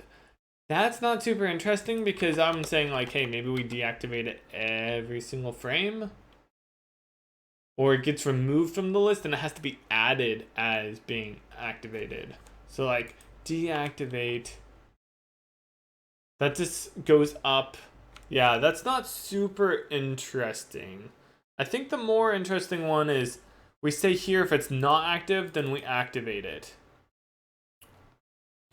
I don't know if we need to have a flag on the cell saying if it's active or not. I'm inclined to say no right now. Let's look at the simulation part here. Active is active. It's not active.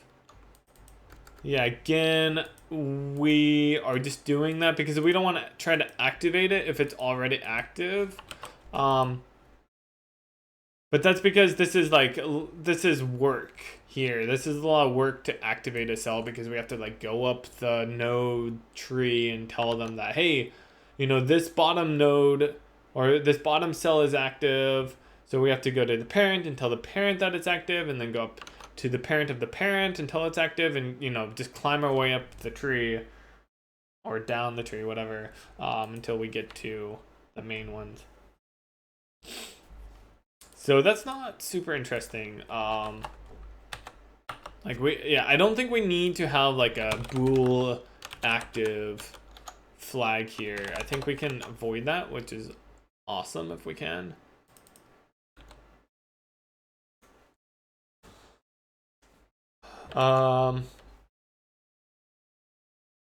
Yeah, so that's great. The stuff is so much simpler. Like that's kind of it for setting up all the data. And now we just need to add some logic in for manipulating it, really. So one thing that's true. Yeah, that's fine. Is that like there might be some times, and this is definitely something to think about. Yeah, I guess that's not too bad. We're gonna have like a world component that has this automaton map or the automaton maps. Not exactly sure how we want to do that yet. Like we might want to have it so that they are separate. Probably.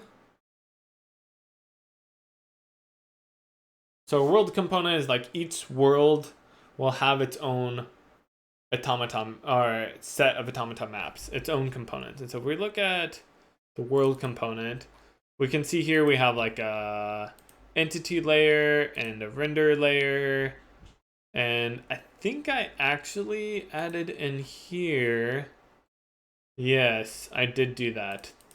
Because I really didn't like having to like it had the tile map being defined inside of the world component, and I really didn't like that. So what I'm thinking is that we can have a tile map, like we might want to have multiples of these, but it would be something along these lines. We would have like automata.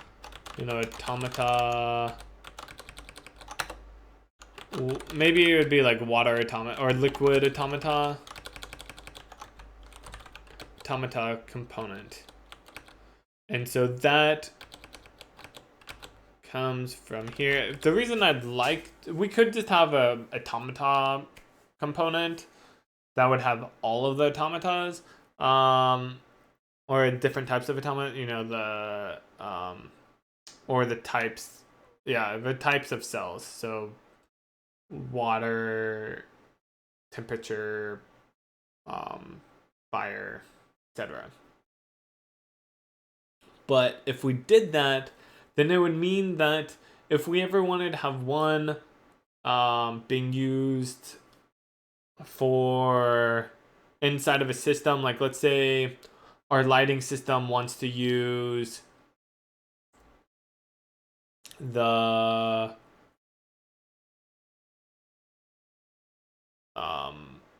maybe the liquid automata for lava, and maybe also like water kind of blocks some light as well.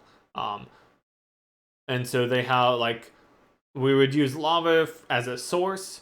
We would use water and oil to help block the light. Like water could be somewhat transparent, like the opacity. It could allow like a little bit of light to pass through. Whereas oil could like completely stop light. And so it's opaque. And then we could also have fire producing. Fire would be another automata component that our lighting system would want to be accessing. But we don't really care about the temperature or the waste. Maybe or maybe we do care about the waste as it being like a hole or blocking light, but we don't care about the temperature whatsoever. Or pollution. And so those would be automata system or automata maps that we don't really want to be blocking on. So like every single component, whenever we get to the whole job system within our scheduler, it's going to be looking at like, hey, here's the system that's accessing these components, so we need a block on any other system. Like no other system can be running that's trying to use these components at the same time. And so the more we split up our components and have them be separate things, the more we can have various systems running simultaneously. Hopefully that makes sense. So yeah, we can just have like a liquid automata, and you know, maybe we'll want to add in like a. I think I actually want to put it like this: automata liquid, maybe automata temp. I always have a problem spelling temperature. I don't know why. Temperature. I just need to like temperature. It's a hard word. Not really. So yeah, we could do that. Automata. I just prefer to have the automata be in the front, so that way all of them are next to each other. And then here we would say, hey, this is a automata map of type liquid cell. Maybe I should also say cell liquid. I could see that.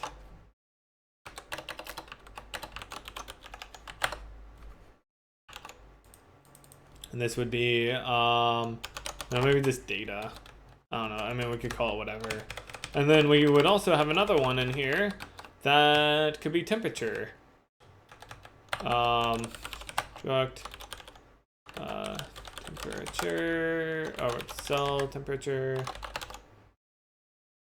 And that doesn't need a type, but maybe we do want, like, this might be a lot simpler. We could just have, I don't know for sure. I mean, it might be that we want the concept of flow. I don't know. I don't know if we do. Probably not. We could say like, this value or something here.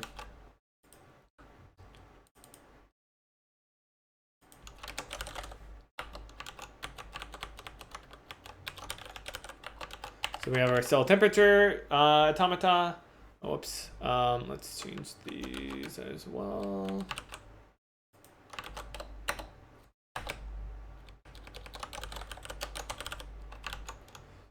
And we do need to include the world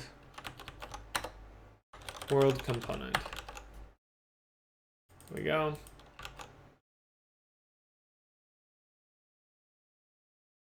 Awesome.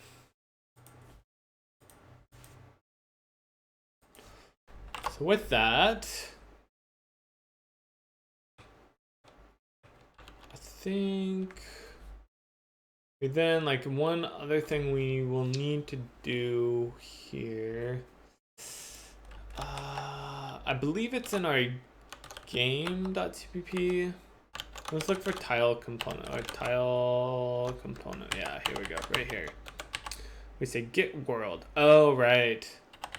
That's where we set it up. So we need to go to world.cpp. I think this is where we have that. We do say, oh yeah, here we are. What if we can come up with another solution for this? I kind of don't like having to,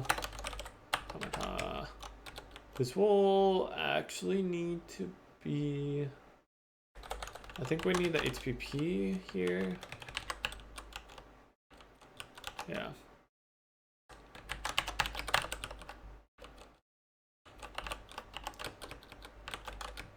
We're gonna have automata liquid and automata liquid component, temperature component.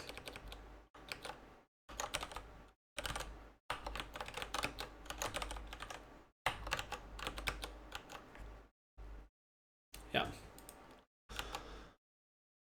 Seems good.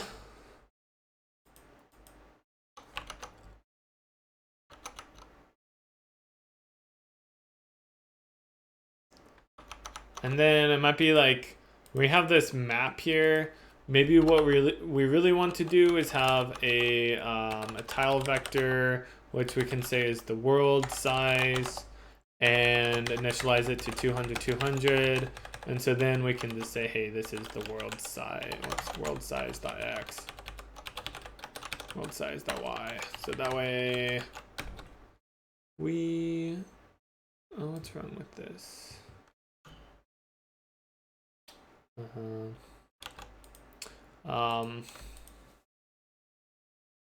Yeah, just wanted to do that. So then down here we could say, hey, let's also do the tile map, not tile maps, Automata liquid component. Automata liquid world get world. I've kind of forgotten how to do some of this stuff, but fortunately I have an example right above me. So this will give us our Automata liquid component. And then that's going to have our data. So we could set the width and the height and also populate the cells, much like what we've done here. So that gets our ground tile map. I guess we could do that.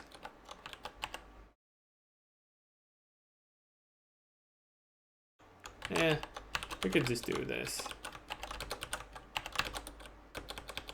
And then this we could just say is world size.x times world size.y. One thing we do need to do is include in here the automata now.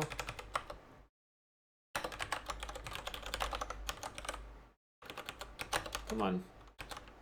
Oh.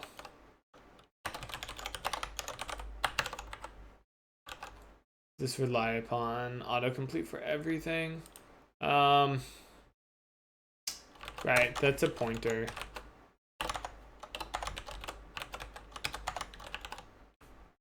Right, this is a, oh wait.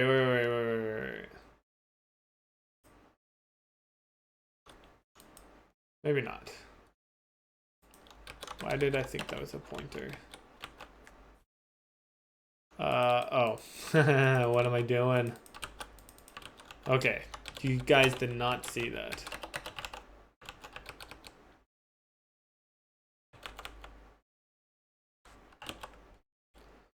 So that's a automaton map. That should be fine. Oh, okay, let's change it to a struct. Yeah, it wasn't public. Is this Cherry MX Brown that I hear? I think so. I'm forgetting right now. Cherry MX Brown, yep. You got it. Nice. Okay, these are the cells. Resize. We might also want to do something like, say, so this will resize it. I don't actually want to resize, but what we can do is, what is it called? Not resize, reserve. Maybe we'll say reserve, like world size.x times. I really don't know. It's hard to say. I'm gonna put a note here. Oh, this is for the actives.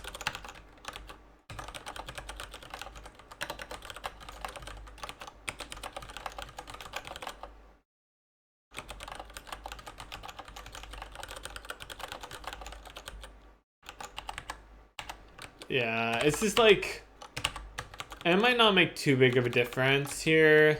It's just we want to reserve some space so that way whenever we first are populating the actives list, we're not having to like load it up significantly. And one of the things is like at first when like the water's settling or whatever, we're going to have a lot of actives.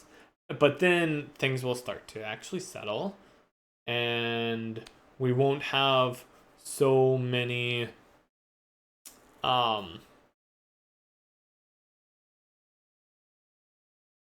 this is annoying me.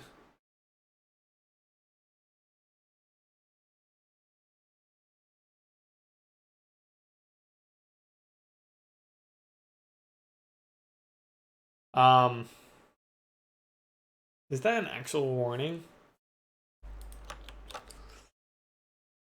anyways, yeah, so we're going to have a lot of actives at one point, and then it will kind of settle over time, and we'll have just a few number of actives, unless, like, you know, someone breaks a dam open, and then suddenly a lot of water movement is happening or something like that.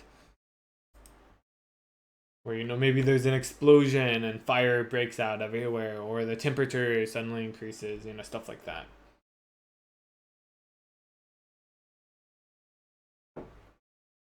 Okay. So we got all that. That's great. We need a new namespace, which is going to be Liquid Automata. I think I want Liquid Automata System. Is that what I have been doing? System animations cleanup. Okay, no, it's just Liquid Automata. Okay, and then we need to follow the same. Not that types. I meant to go to tile. The same setup here. So this is how we define our system. So this is our Liquid Automata system. And so what we're going to do here is we need to for declare our scheduler,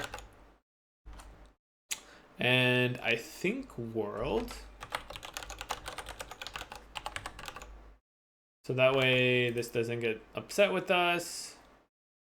Does world shouldn't have anything. Yeah, so I think we need those two forward declared. We actually do need, oh wait, no, I think tile vector is being included in our types, right? Yeah. What's our Unicode again? It's a string. I think I'm actually going to, not right now, change this to a uint32 eventually.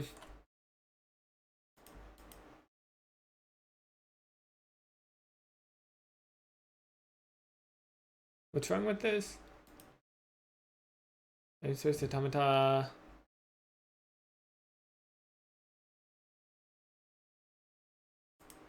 I don't know exactly what the problem is. It's unhappy about something. Scheduler. That seems right to me. We'll see.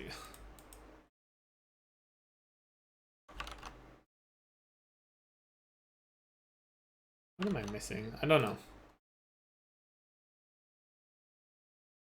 It is undefined, but it's right here in types. It's definitely defined.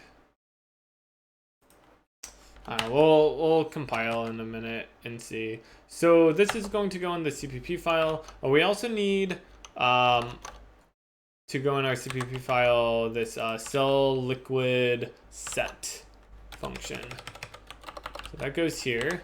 It's a void set, and it takes that. And what we just want to do is say, hey, this type is equal to type.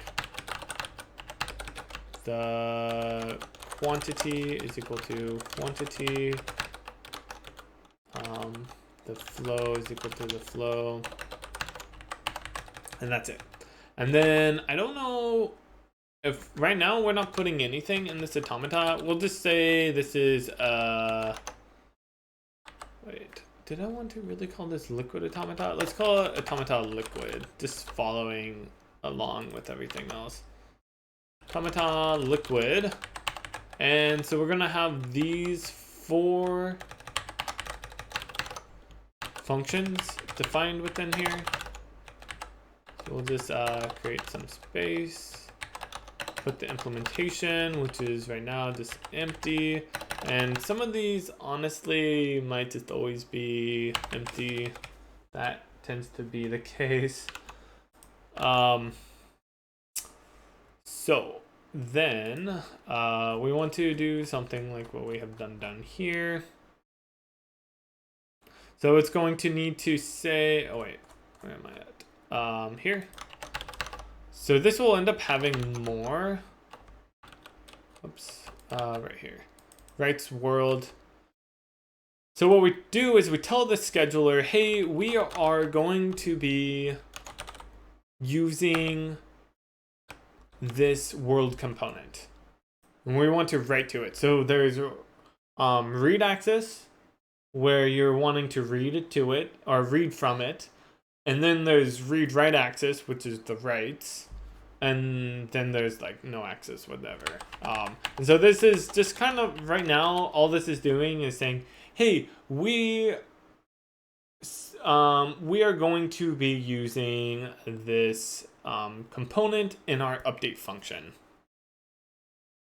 And so right now, this doesn't really do anything, but in the future, the idea is that we will have it so the scheduler will automatically be able to schedule all of the systems and make it so that we don't have any systems overlapping one another or using the same, writing to components that are currently being read or written to, but we can have multiple readers.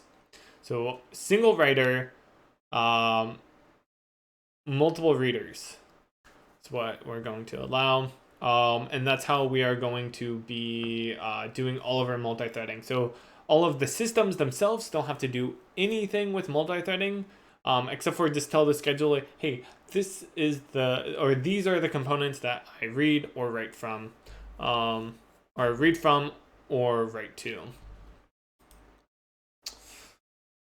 Yeah, so that's pretty cool. So we actually do need to include siege. I guess I haven't been doing that, so let's change this. We're just saying scheduler, right? We need the HPP here, I believe. Yeah, it's templated. Yeah. So this is where like almost all of the logic is gonna happen. Pretty much everything. Yeah. One thing we can do is, I'm thinking that we can split this up into multiple systems. We can, yeah. So, and the reason for doing this is that it then will help with parallelizing things. So, earlier I was talking about how we have our automata liquid, and our automata fire, or yeah, whatever, and those might be both of those might be used by our lighting system, but not the automata temperature. And so just like that, hey guys, mod, welcome back. We can have our cellular automata kind of be split up, where we could say, hey, let's have one thing where it's like kind of prepping a bunch of data, and maybe and this is where we may want to do more stuff here with our automata map, like maybe each cell doesn't just contain the flow and the quantity, but also it can contain and this is something I'm not completely sure about yet, but it could contain something like, can it pass through, like is this cell open, or like, what's the word? Like, is it available for the cellular automata system at all? So we might have some dirt that prevents water from running through it, or a rock that also prevents the water. And so then it'd be good to just be able to tell our system, hey, you can't actually do anything, or like you can't work with this. I don't know if that, I don't know. It's something to think about. Maybe what we could do is start with the like bigger one and then see if it makes sense to split it up. Maybe for the automata system it doesn't, but maybe for like water it might. Oh, sorry, not water, lighting. Talking about water too much.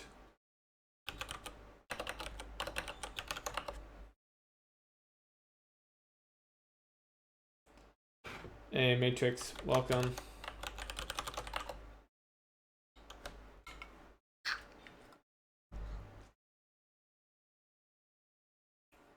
So yeah, like right now, this automata system, if we want it to be able to interact with other things, we probably need to say, hey, this also reads like I don't, as of right now, we're not going to have it actually write to the tile component, but yeah, we have this tile maps component that we're going to want to be able to read from to be able to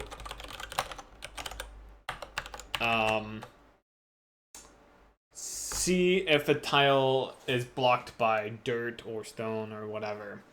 And, you know, later we might also want to be able to somehow get like maybe some spatial partitioning or something like that. I don't know exactly what we want to do for that, but just check, hey, is this cell blocking, or is this cell being blocked by some entities? Like we have a door that's blocking the water.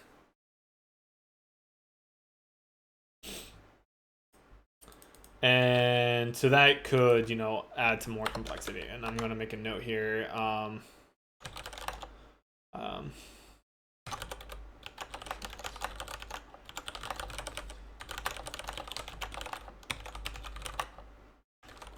Like in Korea, I never did this. And so if you, I'm pretty sure I never did this. So if you have a door and you drop a bunch of water in the house or whatever, the water is just gonna go right past the door, which is kind of lame. But it's just, it's complex to do this, and I just never did. And yeah, I always wanted to go back to the automata system, but it was just always kind of low priority. But anyways, so yeah, we want to write to the automata liquid system and just read from the tile map. You know, maybe down the road, we might have something like in Korea, and I know they do this at least in Terraria. There's if water and lava come in contact, it creates like obsidian. I think in both games it's obsidian. I know in Korea it's obsidian. I forget what it is for Terraria. Yeah, so we could do something similar if we wanted to do something different. I think like the automata systems, we really want it to be reading and writing to a bunch of different components, because that's where the more components they are touching, the more interesting it can be. But we also want to be careful about this, because the more stuff that we're reading and writing to, the harder it is to try to parallelize those systems. And so that's where it might be like a good idea to like have some intermediate data where it's like, okay, in this case, we're only reading from the tile maps.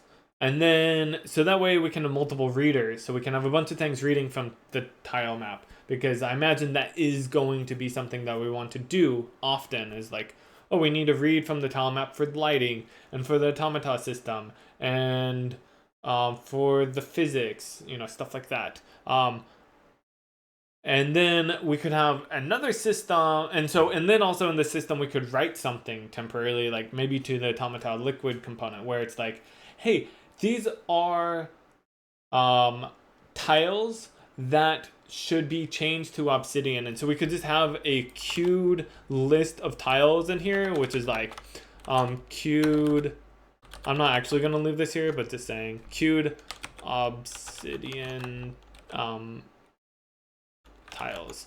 And so this could just be like a vector of tile vectors. It could even possibly just be an index if we really wanted to, because right now it's the same. But anyways, obsidian q, whatever. And so we could write to this, and then later in another system we could have, you know, a namespace, Tomica liquid obsidian, and what this would do is write to both of them, and this could be really fast, where it reads from the Tomica liquid component and changes all of, and it also writes to the tile map, and it changes all of the tiles specified in the obsidian queue to obsidian on the tile map. It's awesome. Super like fast, and it helps, you know, allows us to parallelize things better. Yeah. So I don't know if we're actually going to want to do that, so I'm not going to put that in here, but that's just, you know, something that we may want to consider in the future. The reason I'm like pointing that stuff out is just to illustrate how these systems are working and trying to like interact with one another. I think it's a very different way, at least for me, implementing game systems, where I'm used to these huge, you know, you just look at what I did for Korea. I have this huge complex system with all these things happening, and you know, it's like, it's really complicated. And like here I'm having to like get the obsidian, and I'm like trying to change it, and then I also will like trigger this event saying that obsidian was created, and it's just like this complex mess of just like things that are happening. But here this is like so much cleaner, because I'm just like, oh yeah, here's a bunch of places that obsidian is going to be created, and then later we can, you know, at the start of this, like this update, we could just, you know, we would get the just like what we did over here.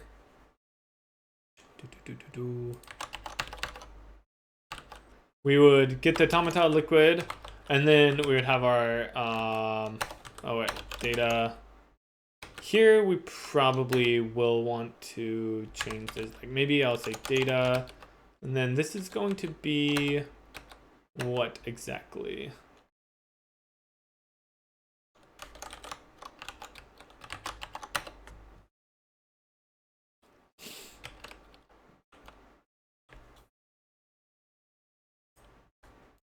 Get world.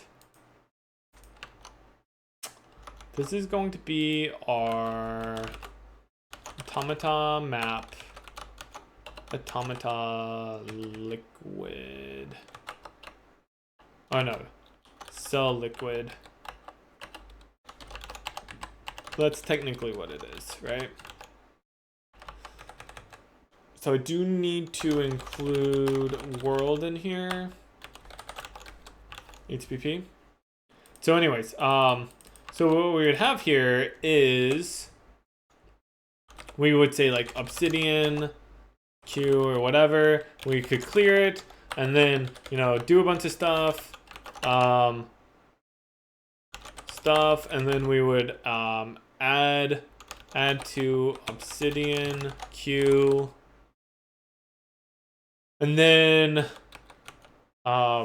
in our other system we could actually populate it, but we could also do other things, like let's say we want another system where it creates like particles for these tiles. So it would only have to read from our Tomica liquid component, and maybe we would have like, I don't know what we want to do with particles quite yet. That's actually on the queue. That's gonna happen maybe in like a few days or whatever.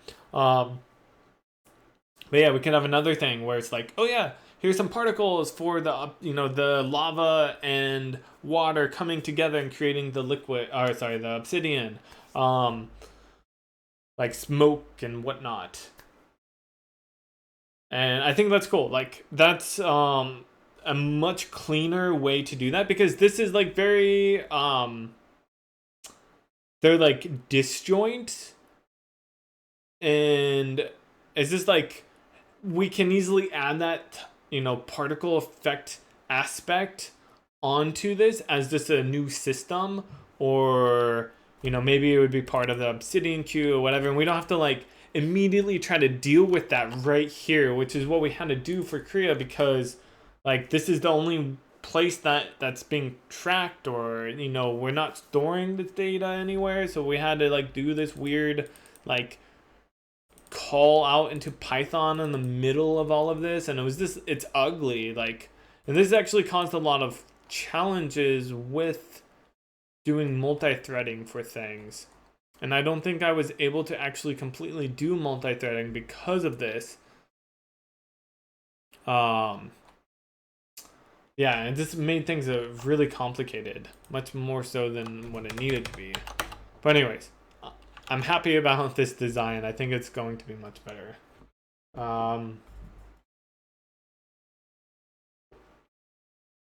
So yeah. Anyways, we get our Automata liquid system. We can also get our tile map. This is gonna be very different. I guess this is just a tile map, right? We can just call it our ground. Get world tile maps component, and we have our maps. We just want to get the layer ground. I forget. Is it just ground? No, I'm forgetting. Let's go look at tile. Auto tiling type. No, tile. Tile map layers. There we go. Ground. That's what we're going for.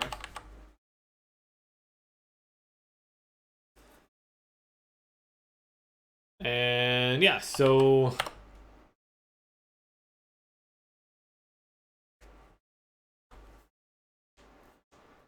we have our ground. We have our so like technically we probably should say that this is const, because we are saying that we are only reading from it, so that's what we should probably be doing. Whereas this, we're saying we're wanting to write to it. We definitely need that to not be const.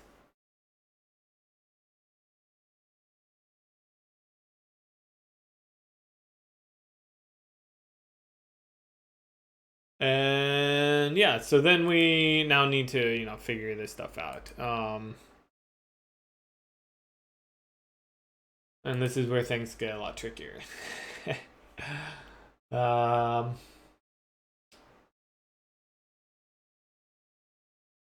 what I'm thinking we can do is start with some really basic logic and kind of like build out from there. So we could do something like say, hey, water only falls, period, the end.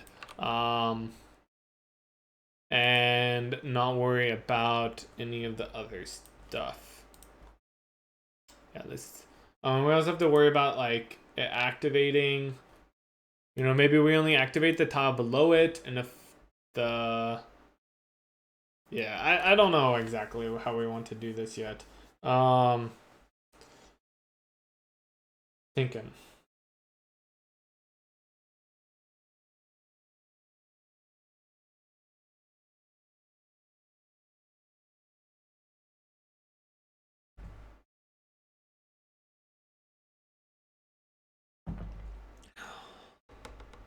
Now we'll just start with something really basic, and then we also need to add in another aspect of this, which is the rendering. And so we can add that in as well. Fortunately, I think we can do some very basic rendering to just get this going. Yeah, I think so.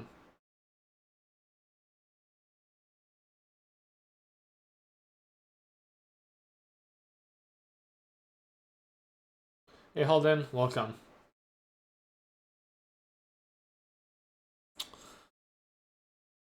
So yeah, let's think here. How do we want to do this? So let's start with something really basic, and we'll just build out onto it. So yeah, before I jump into that, for anyone who has joined, welcome. What we are doing here is working on this new game engine for projectDIG. projectDIG is a 2D automation survival sandbox game with simulation thrown in, and so I'm developing a custom C++ game engine here for that game, and I'm trying to stream all the development here on Twitch and uploading the VODs to YouTube. Trying to just pull back the curtains and show what game development is like. So we're on day 75. I'm coming back from a long break, about like 5 weeks off of the project. And right now we're working on Cellular Automata, trying to add that in. Get some basic like water simulation, hopefully fire simulation and so on. So we've kind of set up the data so far, and now we're going to start adding in some very basic logic for simulating the cells, and then later we can, or after that, we'll add in some basic rendering, and then we'll get back to extending the or kind of building onto the complexity of the simulation. Yeah. If you guys have any questions, you're more than welcome to ask.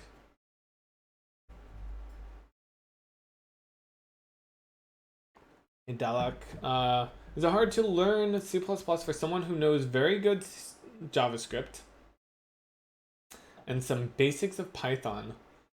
Is it hard?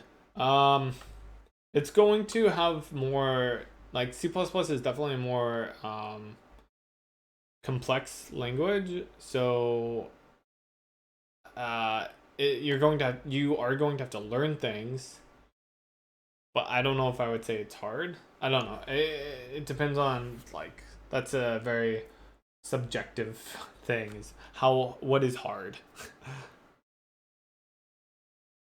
I'd say there will be challenges. I'm sure you'll be able to overcome them. If you want an easier transition, you might want to consider looking at C# first, play around with that, and then if you want to continue on to C++, because JavaScript and Python are both scripting languages, and so C# is a little bit closer to scripting languages, but it's still a compiled language. So, there's things like, it's strongly typed, and what does that mean? And worrying about the types of variables and so on. But C++ adds much more complexity than that. So yeah, you might want to consider C#, but I'm sure you would be able to, make that jump from Python, JavaScript to C++. So anyways,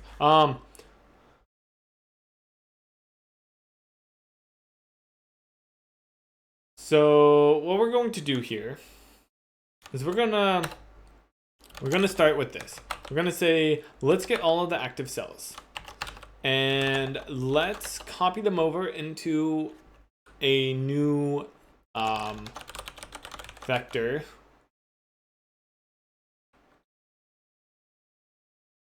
I think I want to do this. I think so. I'm not crazy about having to reallocate all of this. Might be like, this might be something that I share later on. I don't know. Anyways, like we don't necessarily have to do this every single time. But anyways, so this is an UN32T. I'm thinking about the, oh yeah, we do, that's right, never mind. So these are the actives, and what we just want to do is, wait, hold up, let's look at the constructors. Can you tell me the list of all of them? Come on.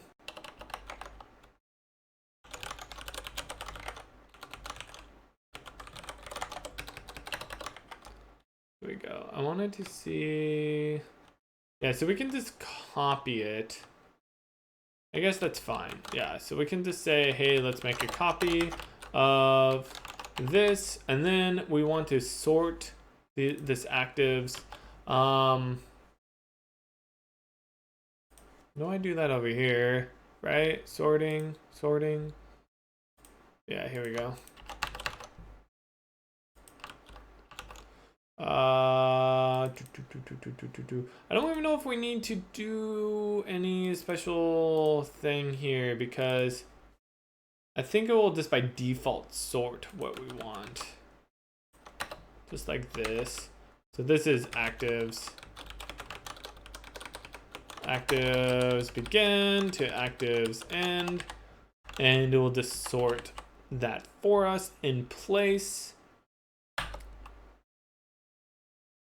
And then that will give us all of the active or sorted tiles. We want to then clear this. So now we can start using that.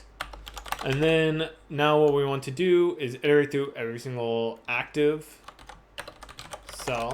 So this is index in the actives. And so this will give us the cell that's currently active. So now we have this automata liquid cells, and we can technically just directly get that. So this would be our cell at that point. So this is a cell that's currently active.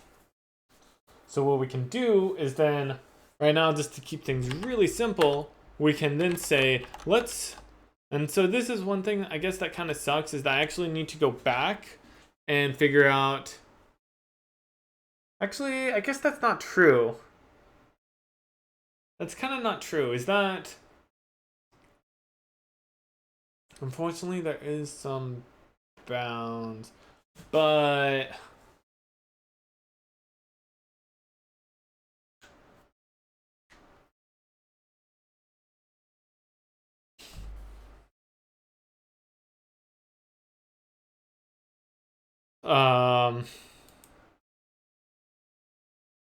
yeah, what we could do, I was thinking originally like, oh, if we want to move down, I need to convert this over into X and Y coordinates and then, you know, add 1 to the Y and then go down. But we already know what this is like. If we want to get the tile below this, all we just need to do is say like U132 below index is our index plus the automata liquid width, right? Because we just have them in rows, and so like this is a little cheating, but I mean it's much more performant, like not having to go back and forth between them. So yeah, this is the below index, and so we do have to make sure that hey, this isn't outside of the bound. So maybe we say if the below index is what is that? If the below index is greater than the automata liquid cell's size, then greater than or equal, then we should continue. Hit the bottom of the world.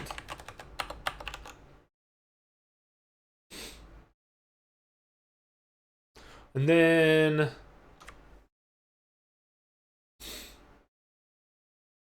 after that, what we can do is look to see, we can get the below cell, auto ref below cell is equal to automata liquid cells.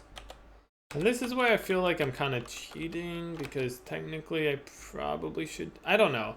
I feel like it's kind of wasteful to go through the get function for this. We have the index. Yeah, I don't think we want to do that. So this is the below index. I don't know if I really like that below name, but whatever. Below, we could say south. That might be the best name. Is the south? I don't know. Anyways, we won't worry about that.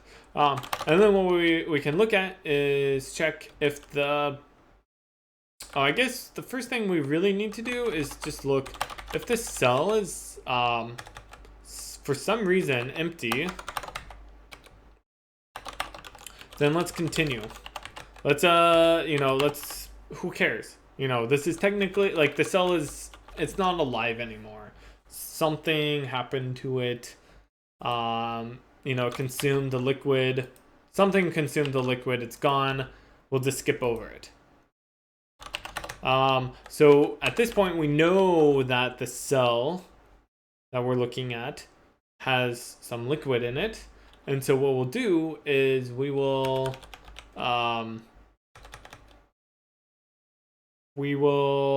look to see if the below cell,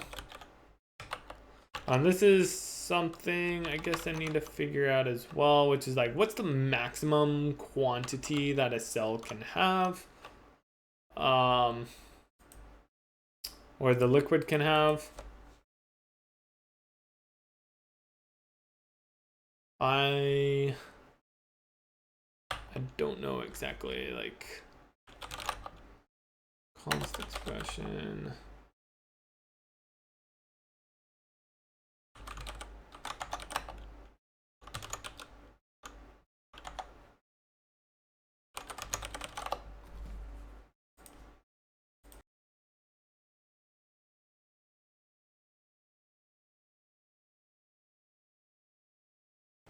Excuse me. Hey, Mr. Bubble Beast, is this your own engine? Yes. We are developing a custom game engine here. Okay, so let's go ahead and set that up. I think this is right. Max quantity. Oh, I said it's 8. I don't know. I mean, maybe we want it to be 8. Maybe we want it to be more.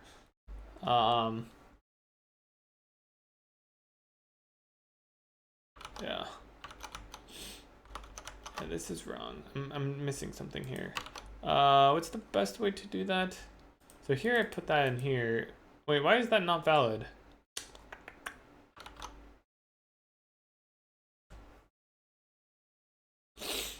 Is it that it can't be inside of a struct? I don't think so. I mean, I could always just put it up here, I think. Max liquid quantity.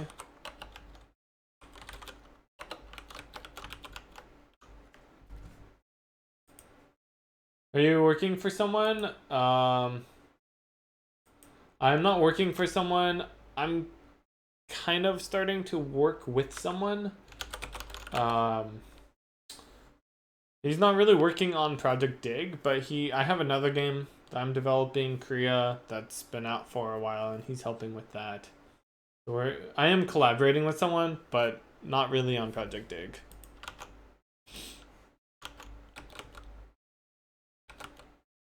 Okay, so now what we want to do is look, hey, is the quantity, we could say if the quantity is equal to the maximum quantity, then we can continue as well. So there's just all these like checks to see if we should continue. So this is just to see if the liquid should fall. I think that, down the road here, we're going to change this significantly and optimize it a bunch, but we can just do some very basic logic. So then the last thing we want to do, and so it's going to make it so water is going to stack on top of itself. It'll fall down and then it'll stack. It won't spread out whatsoever.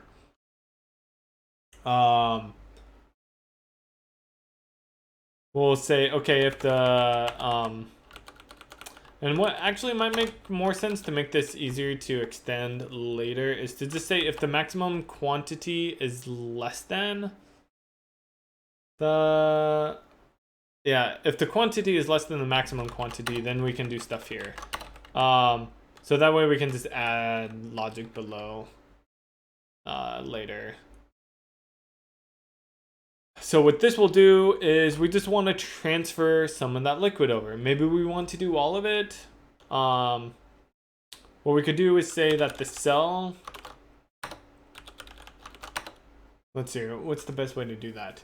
The cell should be equal to the quantity.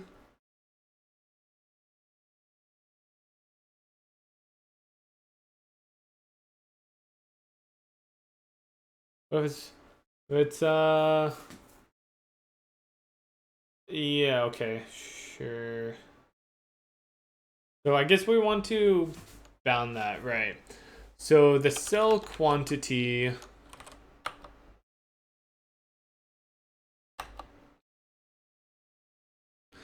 oh no.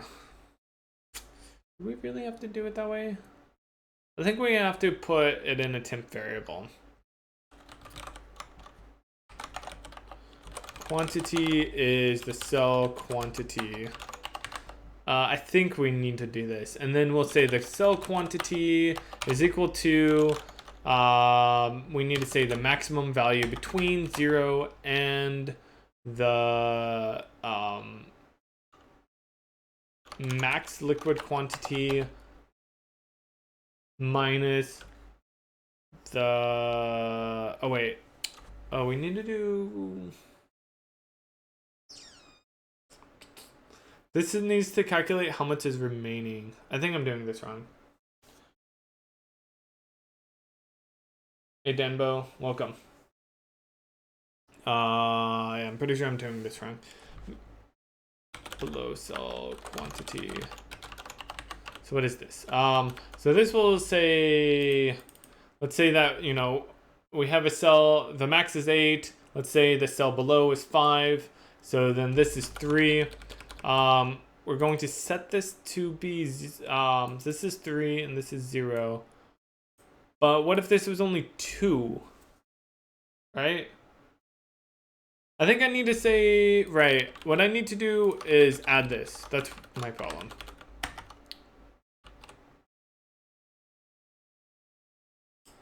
Right? Quantity plus that.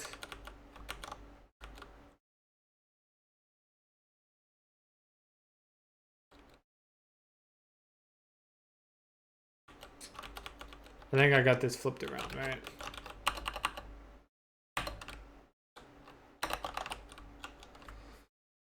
So we say it's the quantity plus the below cell quantity minus the maximum quantity, and we want to pick the maximum value between that. Yes. That's right. So what that means is, let's say that the cell below us has 5, the maximum quantity is 8, and the current cell is, let's say, 2. Then that would be 2 plus 5 is 7 minus, oh dang it, I did have that right.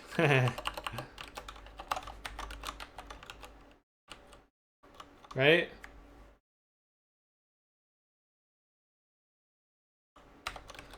Seven minus 8 would be -1. Yeah, I had that flipped around, right? So this is the maximum liquid quantity. I don't think I need to put those in parens. So it'd be 8 minus 2. Oh, yeah, okay, I see. I guess it'd have to be minus that as well. Or we could do it this way. So it'd be 2 plus 5 is 7. 8 minus 7 is 1. And so... Oh, wait, no, I did have that right. Dang it. Okay. Right, because that's negative. We don't have any remaining. That's the problem, right? So that's why we want this max.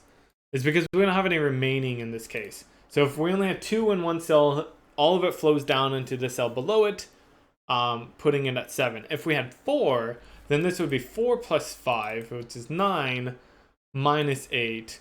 So we would have 1 remaining, and so there'd be 1 quantity remaining in the cell above it. Yeah, so that's right. And then what we do is we just say, and what we could actually do here to simplify this some, so we could just add, we could say the below cell quantity. Yeah. This is, wait. I think this is easier. We can just add the quantity. I might be getting a little messed up here. So that could be up to 9, but then we need to cap it. So what we need to do is to say if the below quantity is greater than the max liquid quantity, then we will set it equal to it.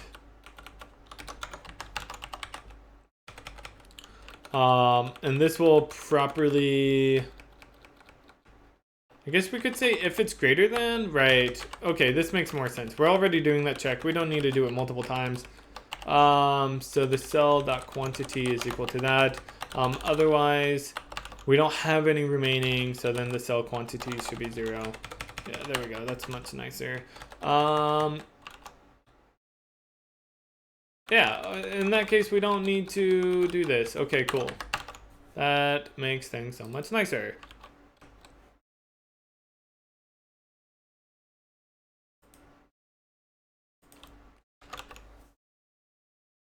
Hey Steve Void, what am I working on now? Still doing Cellular Automata stuff, just adding in a little bit of logic for this.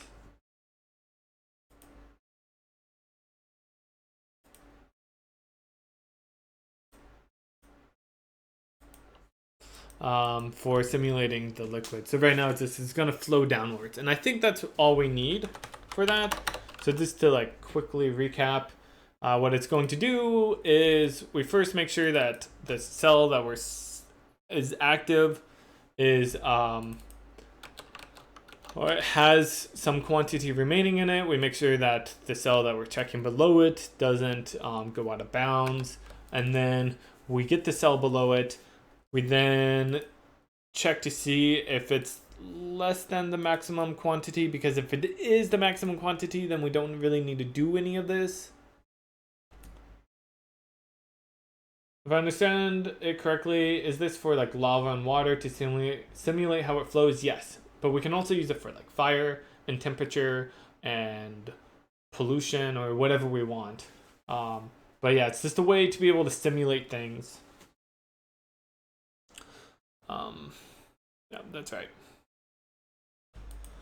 So then we add it, we check to see if we have exceeded the maximum quantity. If we have, then we overflow back up into the cell above it, and then we do some other things. And so this is where like you could possibly do like the concept of pressure, like maybe a cell can contain more than what it's supposed to have, but then it will like try to push upwards after the fact or whatever. Yeah, there's some things you can do with it.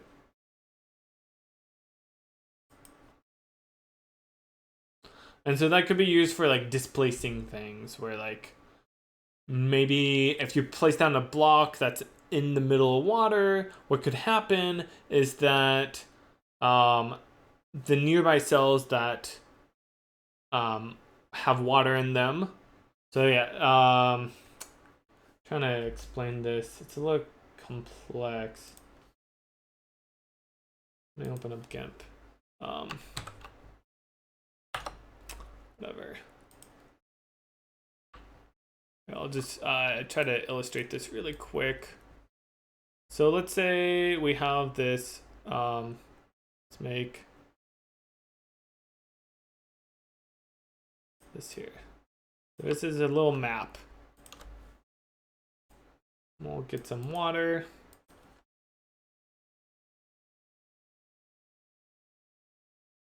So let's say that we want to place a block down right here. What we could do with this like concept of pressure, I'm not going to add it in right now, I'm just kind of thinking about it, is what we could do is then say, hey, all of the neighboring cells, they get extra quantity. Like they go beyond how much quantity of water they're supposed to have. And then what that means is that, and maybe we just say, hey, extra quantity gets pushed upwards. And maybe it's like it prefers to go upwards, but also it can kind of go to the sides, maybe like diagonally. Like if we have this concept of like you know, right now we only have the immediate neighbors. So like if this is a cell, we only look at the immediate neighbors, which would be these 4. But if we supported the the diagonal neighbors, then we have 8 neighbors. And so then for pressure, what we could do is say, hey, pressure moves above, you know, these top 3 nodes, or cells, cells.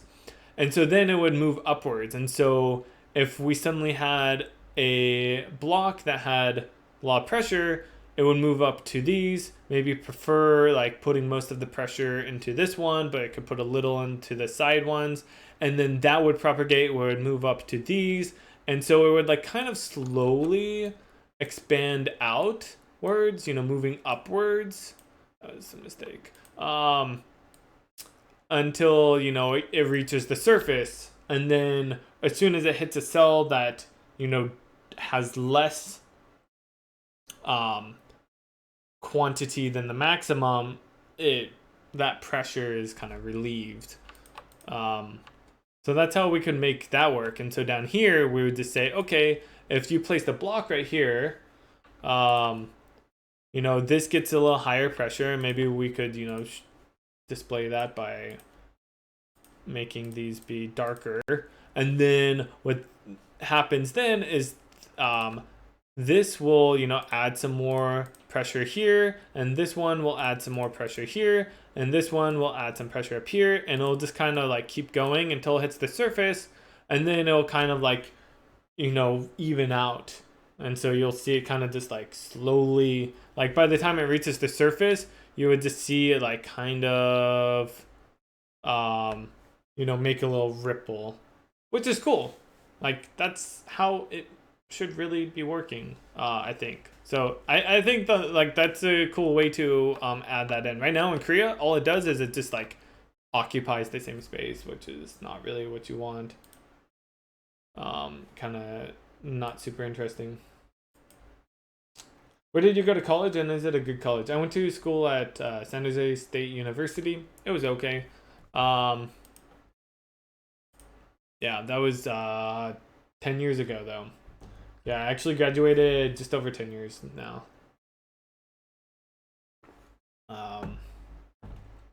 2009.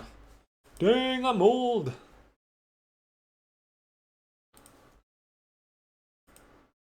Okay, so this will just have the water slowly dropping down, and it's gonna stack up. It's not gonna look right at all.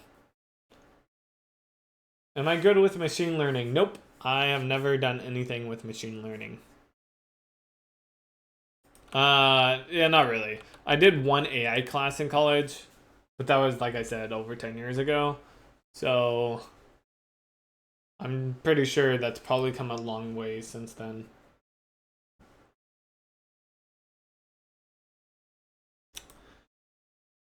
So yeah.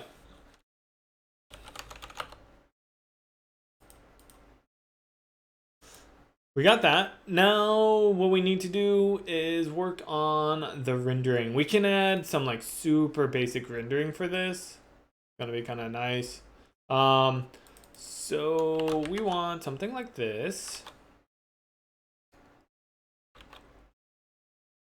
So this is for drawing. So we're gonna go over to here.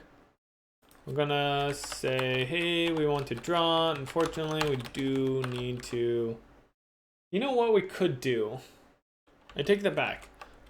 Because these are probably gonna be specific for each one. So let's just do this. Let's say, hey, this needs to be, oh wait, draw. Oh, duh. I don't know why I was thinking that this was gonna be different. Draw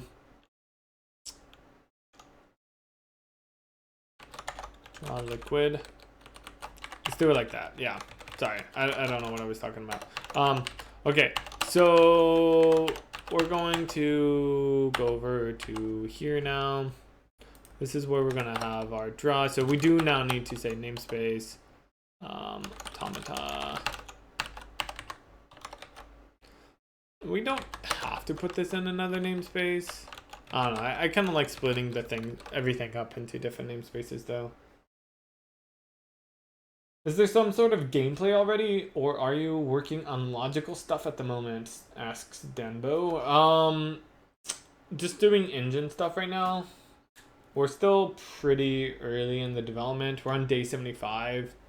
We do have a lot of stuff, and I can show that off here shortly, but not actually in gameplay. Like we can render tiles, and we have a bunch of other things happening. We have some UI working, but it's really like right now I'm just working on the foundation of the game engine. So that way, whenever we do want to implement some gameplay, we don't have to keep stopping and saying, oh, now we need to add in physics, or now we need to add in Cellular Automata. Like, we'll just have all these systems available to us. I have made a prototype, though, in the past. So I know, like, the systems that we do want to get to the point where we can start prototyping again.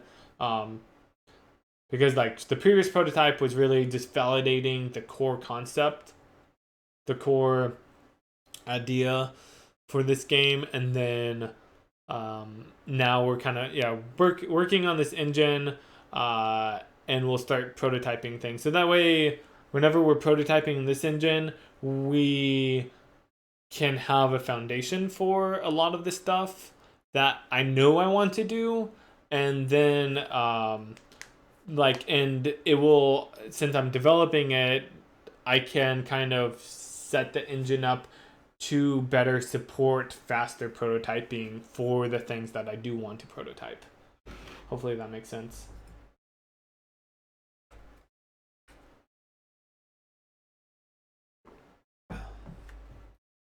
Okay, so we need to draw the liquids.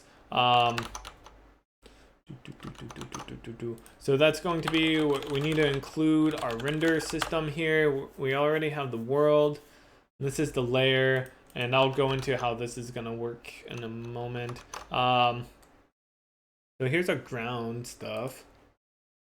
Select the viewport and only draw. Yeah, this is something I still need to do. I think this is pretty much the same thing.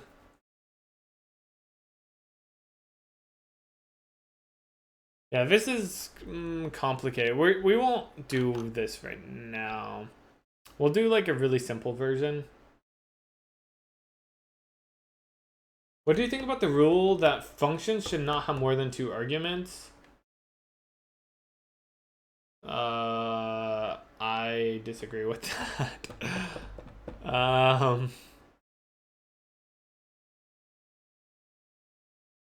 Yeah, I don't know. I've never heard that before. I don't think that's necessarily a good thing. I mean, yeah, you sometimes don't want to be passing in too many arguments, but also like, yeah, I don't know where that comes from. I would disagree with that.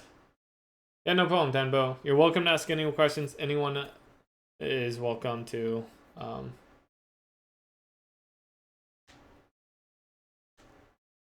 In clear code books, they wrote that functions which have more than 2 arguments is complicated. Yeah, I would not.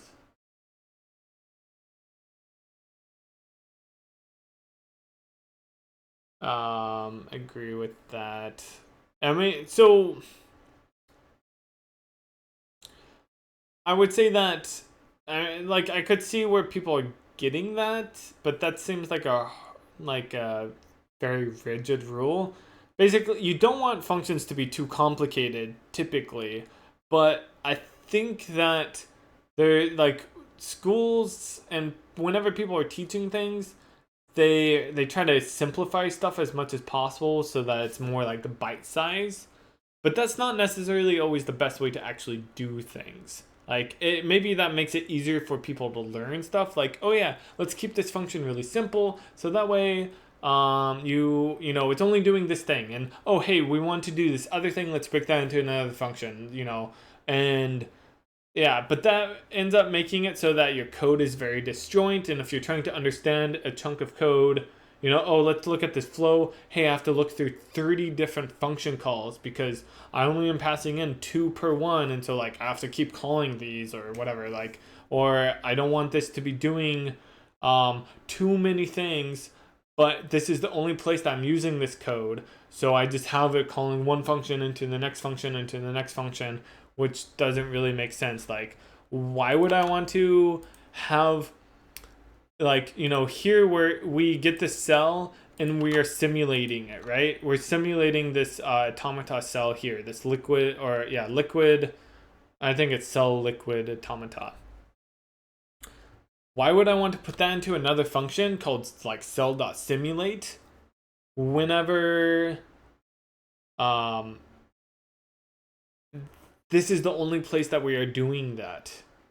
Because if we put it into this like simulate function, then now suddenly we have to go look at that simulate function to see what we're doing, and also it adds in a lot of complexity where we're like having to push onto the stack to, like, you know, pass in all the cells so that way we can access its neighbors, or maybe we try to get the neighbors and then we pass in the neighbors to it, and it's like, but why do that whenever that's the only place that we're doing this code? So it just makes it harder to like look at the code and understand how it's actually working. So yeah, like I said, it might be easier to learn things that way, but as far as the actual practice of writing code, it just is typically not good. Yeah. So anyways, so what we want to do here is we're going to need to, right now we're not using the ground, and maybe that's something that we should add in here. We can do that in a few, and I'll show you how that works. Let's get the drawing working right now. All we just need to do for the drawing is iterate through all of the cells on the map, preferably only the ones that are visible. Right now we're not going to worry about that. Clean code 3 functions. Name your classes using a noun. Name function methods using a verb. Should be small as possible. Should be an explicit intent. Should do only or one thing only and do it well.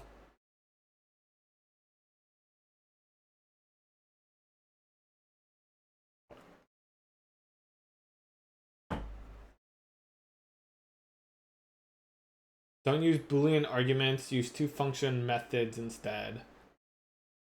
Should have at most 3 arguments. I mean, some of that stuff is okay. Like, don't use Boolean arguments. Use 2 function methods instead. That actually I agree with. But yeah, most of the stuff I would not agree with. Yeah.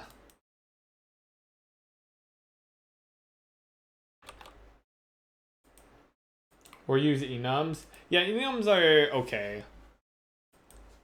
But usually if you have, it kind of depends on the bool if you're passing in. If you have like, if this, you know, you pass in argument flag and you have a huge chunk of code that says if flag do this, else do this other thing, then it might be better to have that be in a separate function. So that way you don't have to have that extra like conditional branching happening. But like if you're just passing in, if you're like, oh, let's set this, let's set the flag to this bool flag variable that we're passing in, or argument that we're passing in, then I think it's fine. Yeah, it's just, I don't know. I like those rules might be okay to start programming with, but don't be afraid to do other things.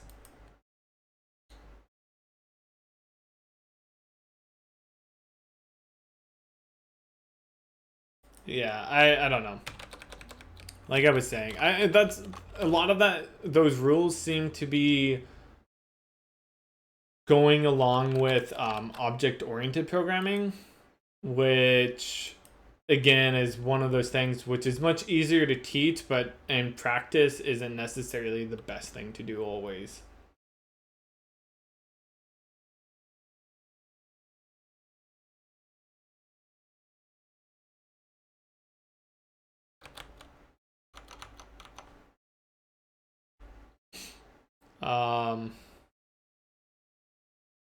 Yeah, to take, yep. Enums are good for stuff like that. Use global variables, yes. Take all your args and create a type. Then you have one arg basically. Yeah, I mean, that's not always a good thing.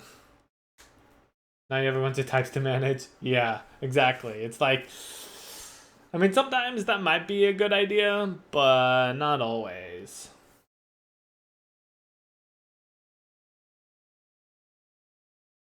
Okay, so what are we doing here? What I want to do is create a bunch, a vertex array, right? That's what we want to do. I'm trying to think where I've done that before. This is yeah, pretty complicated. We might end up wanting to do something like this. This is like super complex to help with rendering. I'm trying to remember. Vertex.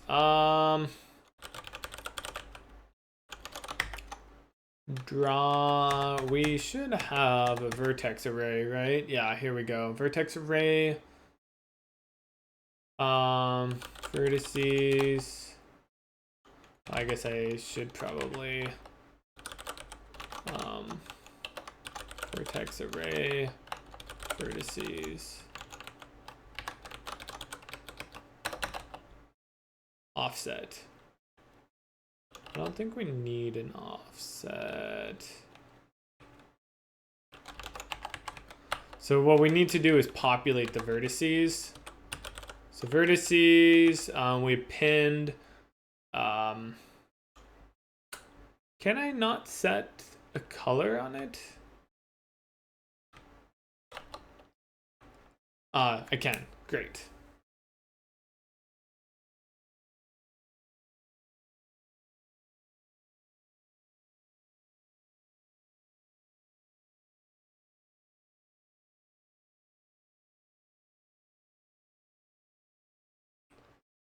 I'm happy that I can code some C# and Unity and create mobile games. Creating my own engine is such a faraway milestone for me. If it doesn't have to even be a milestone. Like, depending on what you're wanting to do, making your own engine might not be a good idea. For projectDIG it is, and I've talked about that in the past. Basically, I want to make a bunch of custom systems that I would have to implement in Unity anyways, and is just faster for me to write my own engine than trying to work around Unity implementing these systems.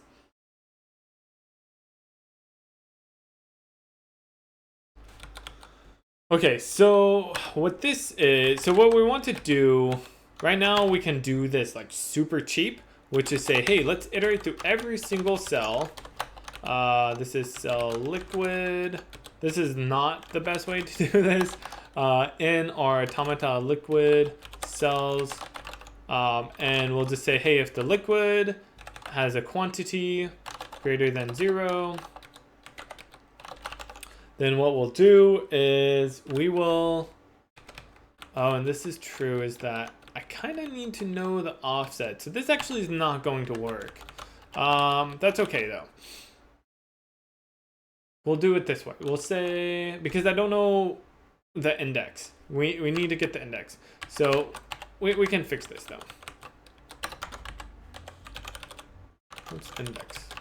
And this technically can be const. So we need to say uint 30, or actually size2 is better. Index equal to automata liquid dot. Yeah, we just want to iterate through all of them. Whoops. Hold up. 0. This is not what we want to do. Just saying. In the long run. Is is less than. Come on.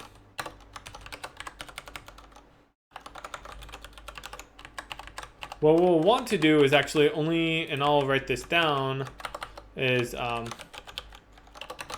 only create or render tiles on screen, or cells. So we need to figure out which cells are actually on screen, which is with our viewport. We'll worry about that in a bit. That is something I do need to add the concept in, is like a camera, which is tracking our viewport, and then having things like being able to zoom in and out with the camera.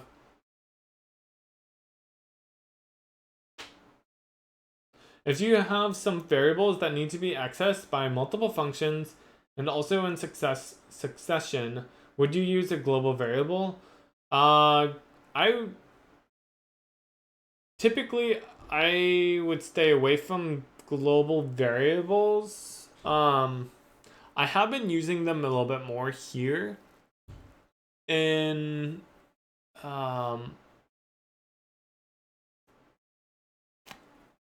inside of the compilation units, but like I try to hide them so that way they're only being used inside of that compilation unit, and I'm keeping it very simple, you know, by like putting in an anonymous namespace,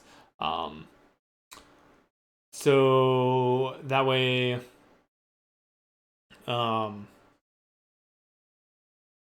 you know, I never try to use it anywhere else. Singleton makes sense, put them in there. Yeah, I mean, singletons is just like a glorified global variable, right?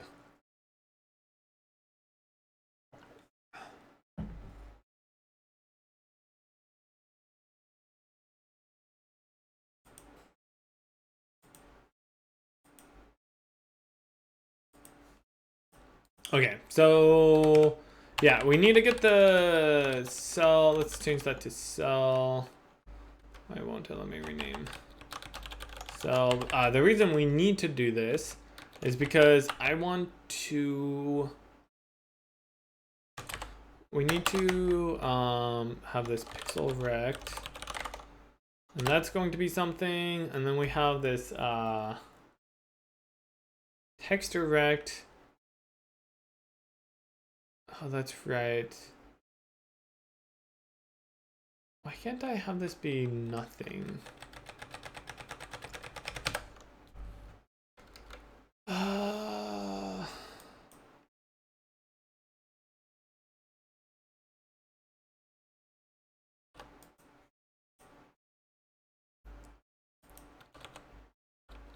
don't know what I want to do about the texture. I need to look at that.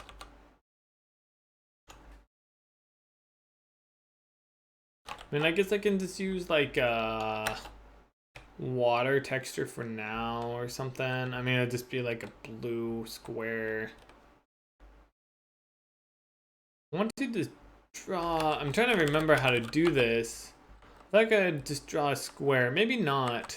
So draw,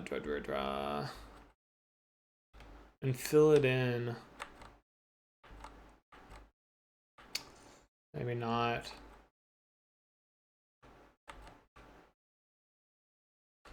Circle shape. Rectangle shape. Maybe that's what I need to do.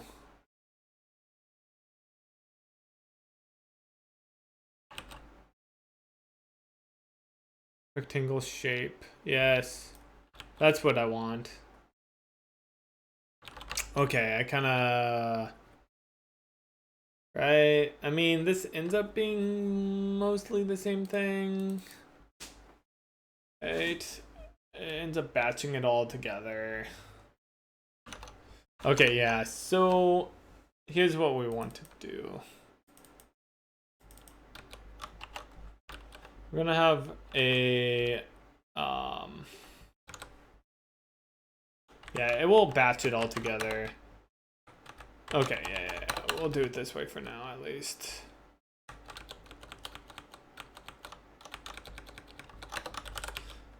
This quite possibly will not be super efficient.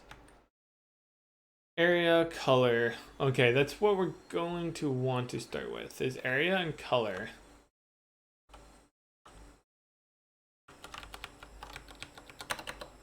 The area and the color. So color, we'll just say for right now.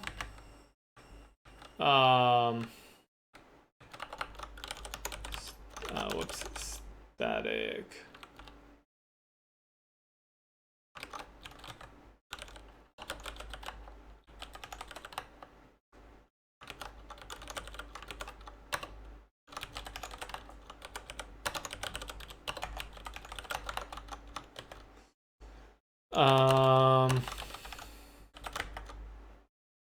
RGB.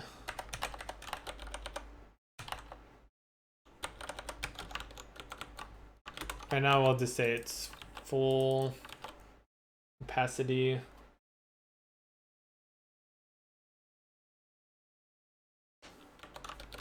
And then we'll put this right here. And so we just need to say, oh, whoops. This needs to be render.draw.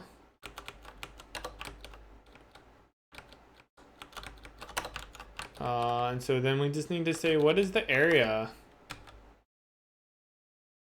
Which will end up being a pixel rect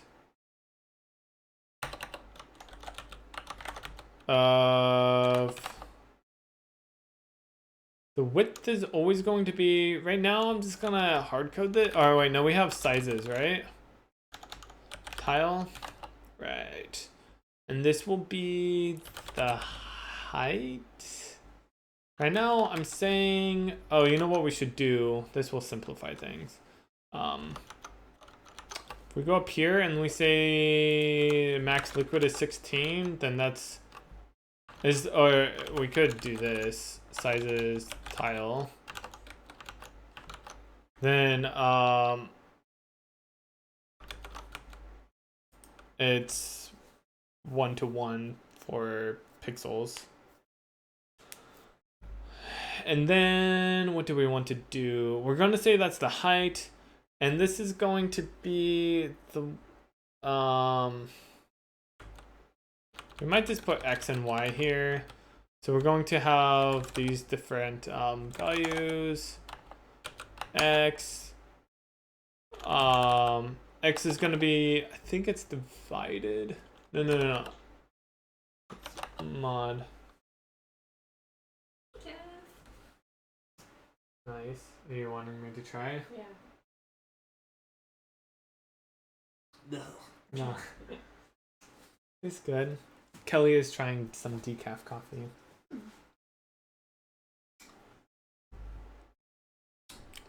Tastes kind of weird. Might just be the coffee. I'm used to drinking black coffee nowadays. How long until the baby? Minus 10 days. I guess you missed it. Yeah, baby was born.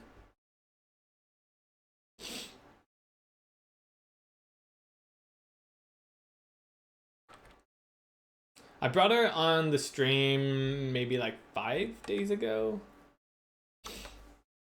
Yeah, that's why my streaming schedule is a little off, because I'm watching my older daughter, Kaylee, in the mornings until the babysitter comes, and so I'm usually busy until like 9 o'clock now. Thanks, man. Yep, so Emmy is her name. I have 2 daughters now. Index divided by the Tomica liquid width. That will give us the X position. And then we can get the Y. There's actually a slightly better way to do this, I believe. Which is, what was that called? It's like mod div or something like that. Plus mod div. I forget what it's called.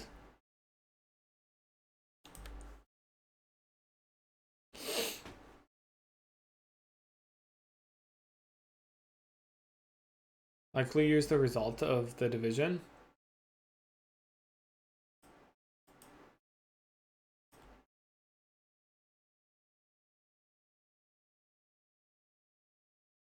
Interesting.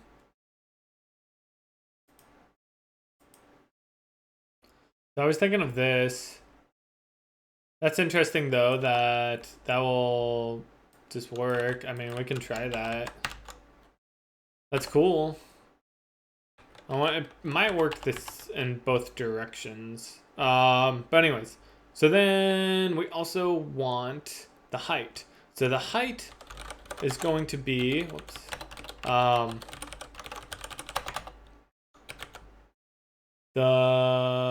let's see here. We're going to want it to be the max liquid quantity minus the quantity itself, right? Oh, and this actually should be plus the quantity. Oh, no.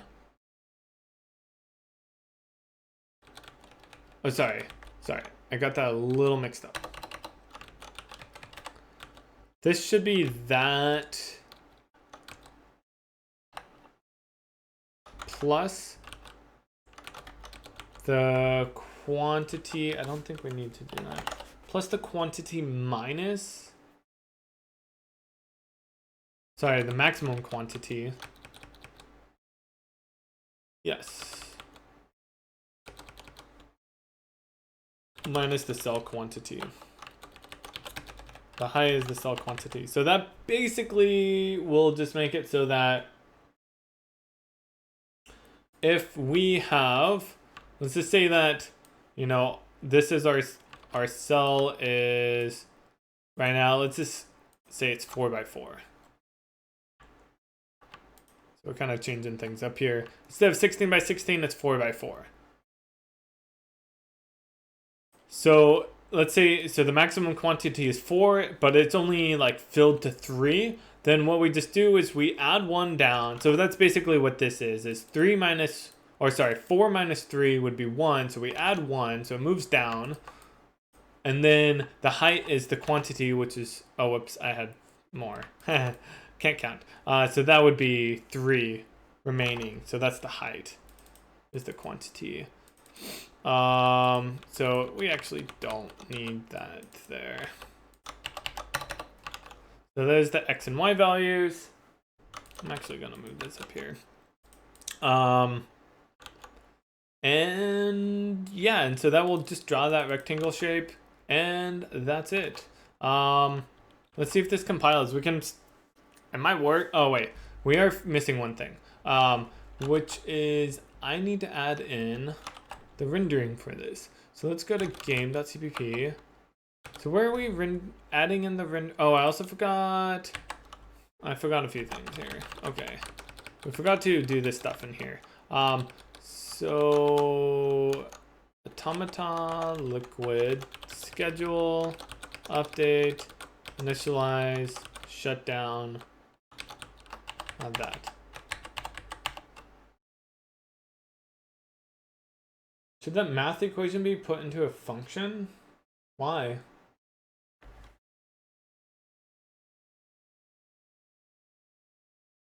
Why do we want to put it into a function?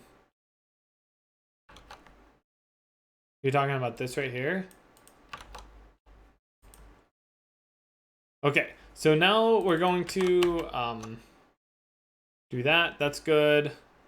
Well, right now we're clearing, I guess, yeah, whenever I clear this, I don't know if we actually want to clear. Maybe what we want to do is reset. I don't know. We'll worry about that later. So you can make sure it works separately from where it is.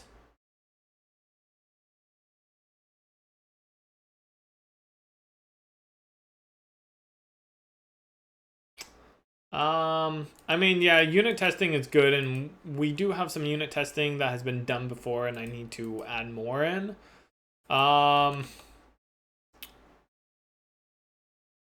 Yeah, I don't know about that exactly, that logic. Like, this is something that's very visible that we can see.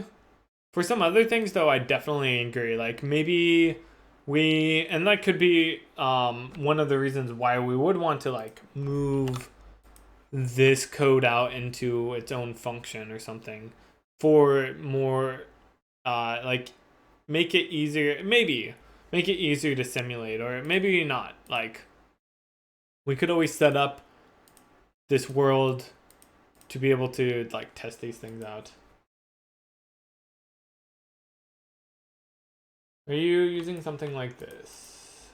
Yeah, that's kind of what we're working on.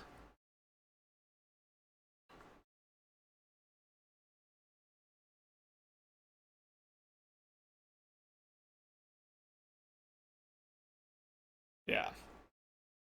Yep.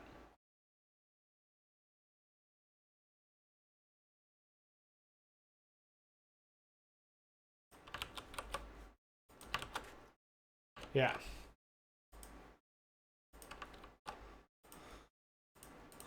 Okay, so go to here.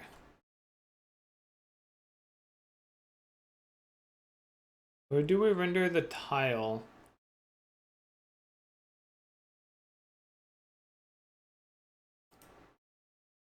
I guess what I should do is let's look for tile draw.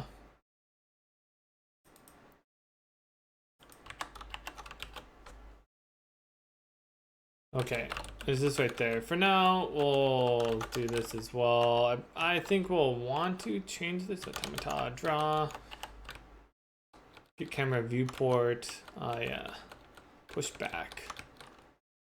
Physics debug. Let's make this be 65. Draw liquid.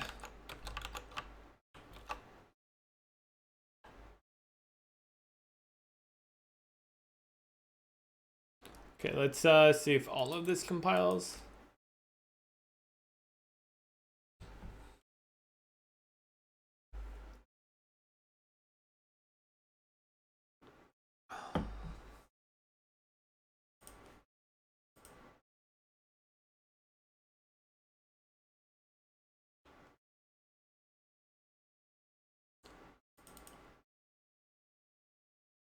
Wait, what's this warning? The following warning, and it doesn't say anything. Let's see here. Probably something to do with this, losing.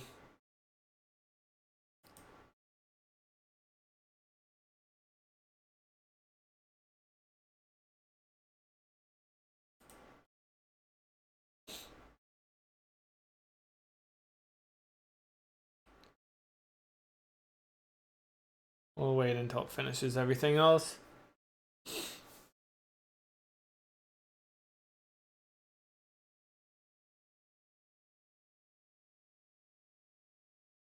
So nice not to have a bunch of warnings.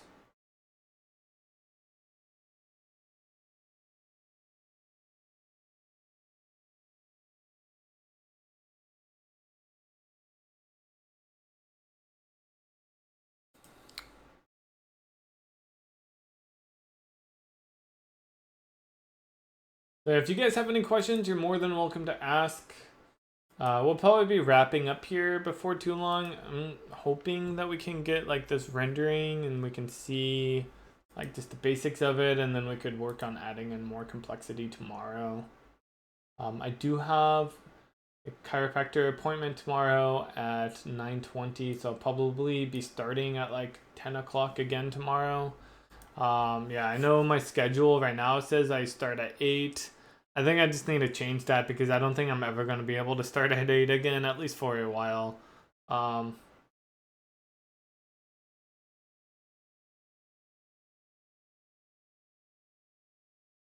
Yeah. Just because I'm watching my daughter now in the mornings. Try to implement pressure. Almost got it right. Had to do with the order in which you write the cells. Yeah, that's tricky. Hey, Joker and Fugi, welcome. Yeah, because you can run into situations like having, and this will probably happen here actually, is that If you are updating the cells going down, then you can have stuff like cells being like teleporting, where basically it's like, oh, this cell moves down to this cell, and then that cell is activated and it moves down to the next cell, and so on. One thing we did forget to do in here is say that the cell becomes active. So like here, what we should do is probably, I think like Tomica liquid, actives, pushback, below index. And right now, I think we don't need to do that. In the future, we would want to also push back. Yeah, we won't do this. In the future, we would want to, maybe I'll do it this way. Push back the index because it's still technically active as well. But yeah, you can have like water kind of teleport downwards. Oh yeah, here we go. So it says that the conversion from size T to uint32T. I think that's this width to this.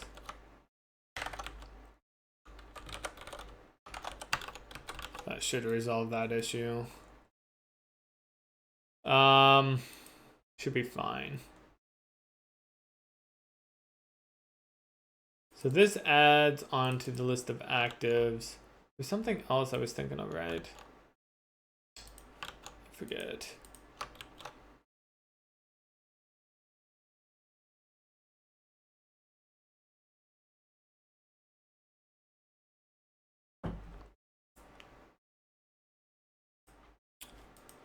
So I don't know if the pressure value, if I should have the pressure value be separate or if pressure is part of the density of this cell. I don't know. I haven't actually really looked at that myself. It's something that we'll maybe be looking at in the future. Probably. Since this game is a little bit more about simulation, I think I probably am going to care about having something like that.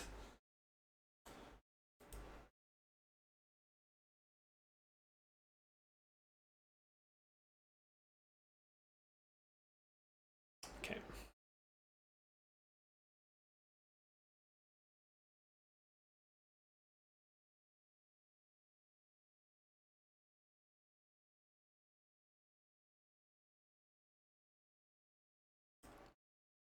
Hmm?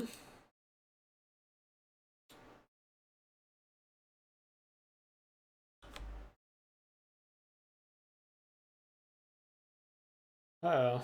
What is it talking about? Let's try that again.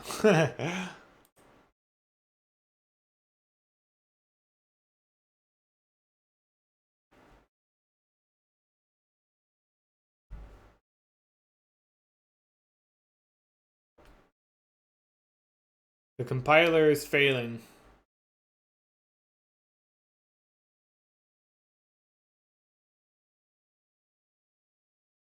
Why?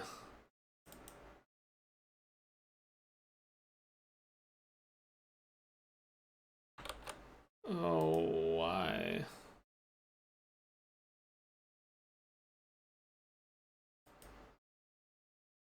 Uh, okay.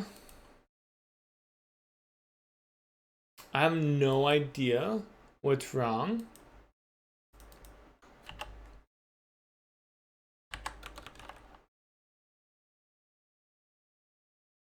Maybe there's something wrong with this sort.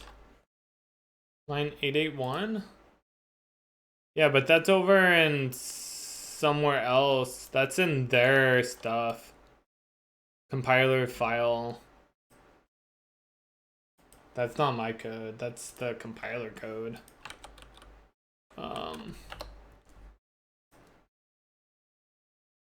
First, last. No, this seems right. Yeah, that seems right.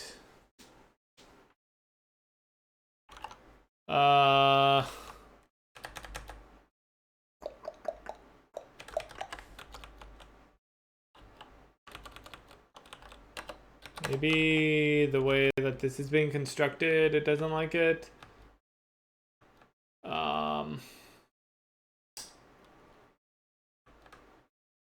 We could try doing this, begin, end.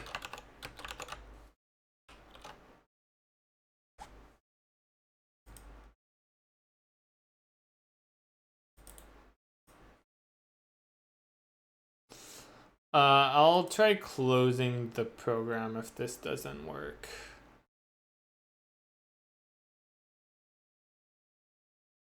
I really don't know what it's not telling me what the issue is, besides that there is an issue within vector.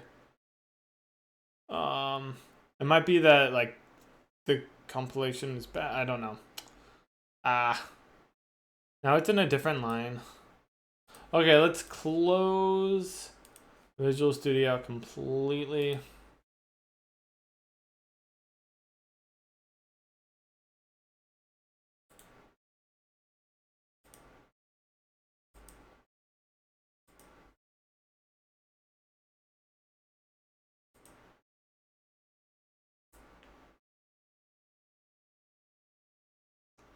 I did kind of recently update things, but this only started happening, like, it was running before. Oops, build. Maybe I just need to do a clean build? I don't know.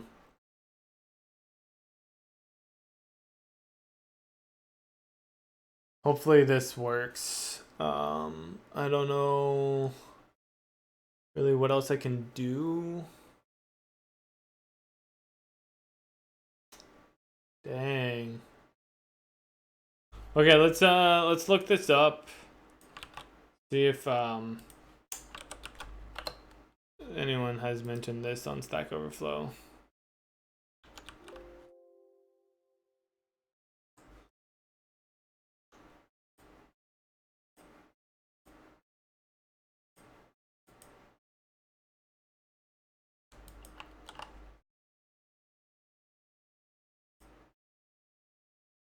What's better to build for x64 or x86? I would say 64-bit.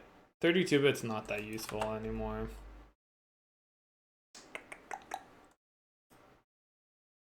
Okay, that's not useful. So it doesn't like something I'm doing, but it's not telling me what. Awesome. I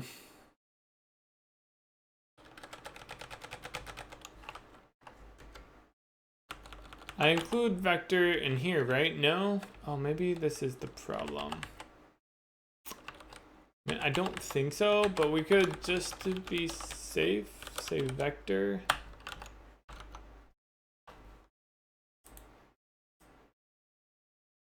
Hey, MK, what's up? Are the programs faster in 64-bit? I don't know all of the benefits of running 64-bit. I do know one of the big things is that you have a lot more memory available. But I don't know what other benefits there are, if any. I don't know. I'm not an expert on that. I just know that 64-bit is definitely better. Rough. Okay, this is awkward. Because I swear I'm not doing anything that's, like, particularly weird. What we can try doing is changing this. Automata, liquids, not actives. I really don't know.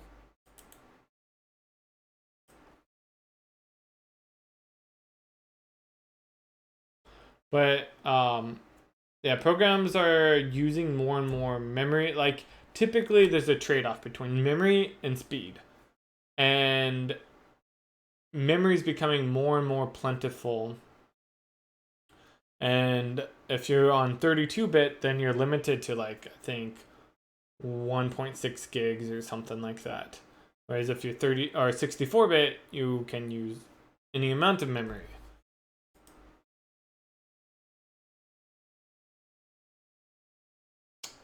Wow, thanks Visual Studio for helping me out here.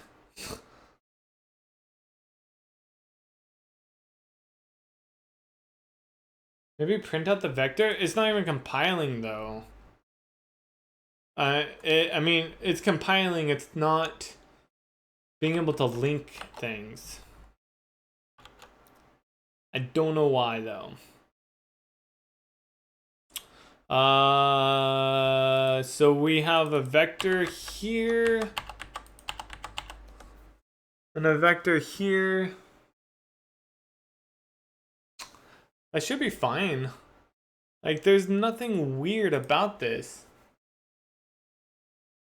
Right? I don't think so.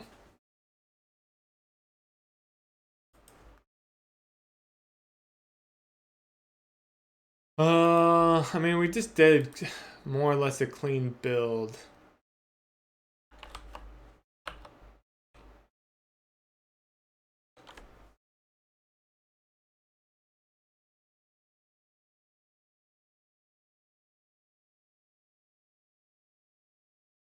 This is bizarre. Those were the only two things that I really added in. I mean, I guess,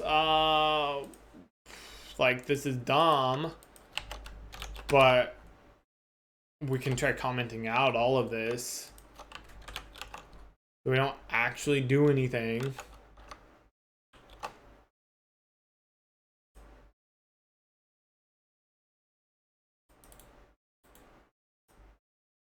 So if it is a problem with this code, why is it recompiling those?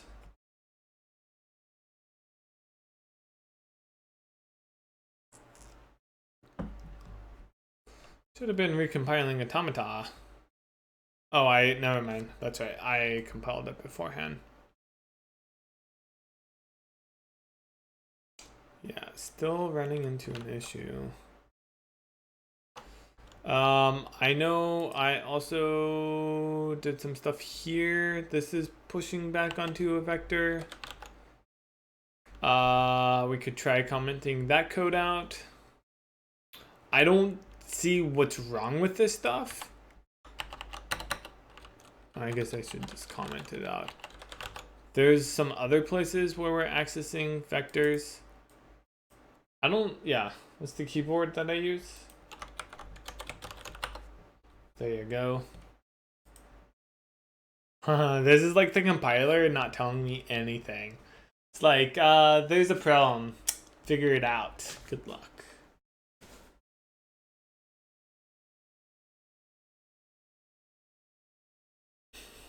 Usually it tells you something. Something.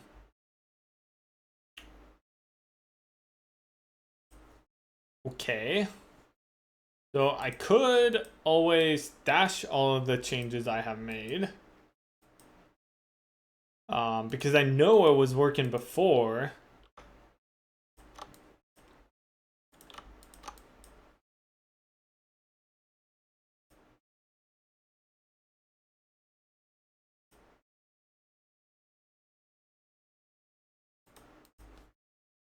We probably still have that, unless it cleaned it out. Siege test, yeah, I did. I think the link is dead. It worked for me. Did you get the crafting recipe issue reported on the forums? Not yet. Yeah, look at this stuff later.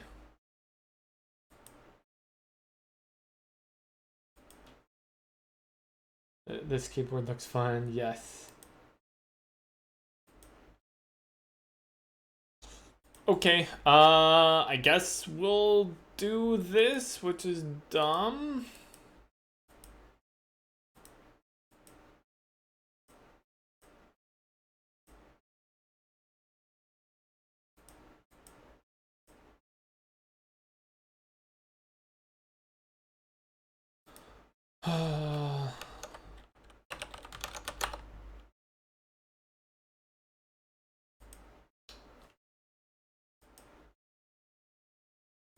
Maybe I should just done a clean build.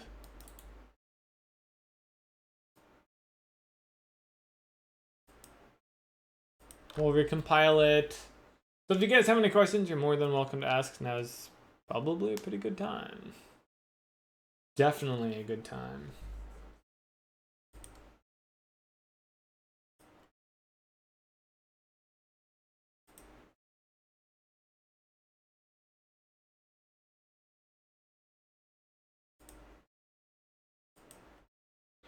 How long did you need to learn to use it? The keyboard? I think maybe like 2 weeks was how long it took to kind of get up to speed with it.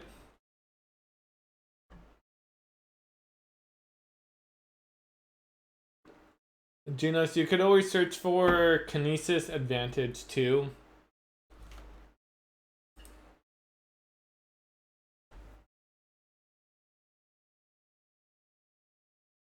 Yeah. Not too long. Keep waking up at like 6 a.m. I want to sleep in at least a little bit more. I need a good ergo. This normal keyboard murders my wrists. Yeah. I used to have problems. Then I switched over to this keyboard and also have a vertical mouse. Compiling now? Yes. Hopefully it's not lagging. Apologies if it is.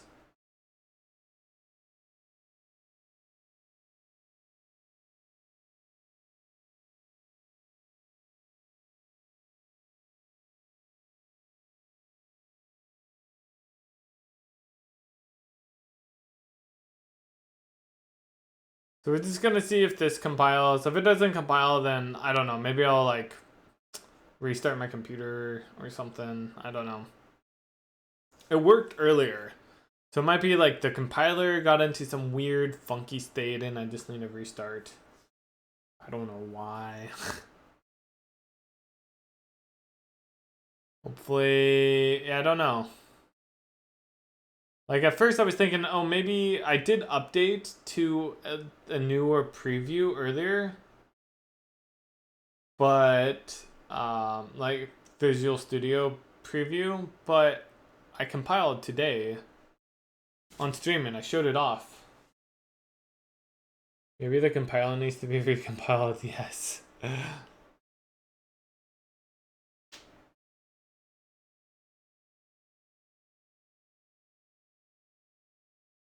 Yeah. So looking forward so we're going to be working on the Cellular Automata probably for at least a little bit right now. Does programming ever become easier? You just work on harder problems.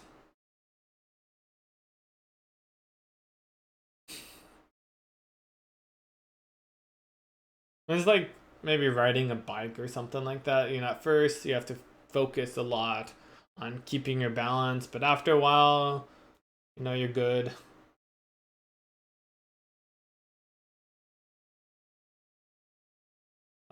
And then you can do like more challenging things.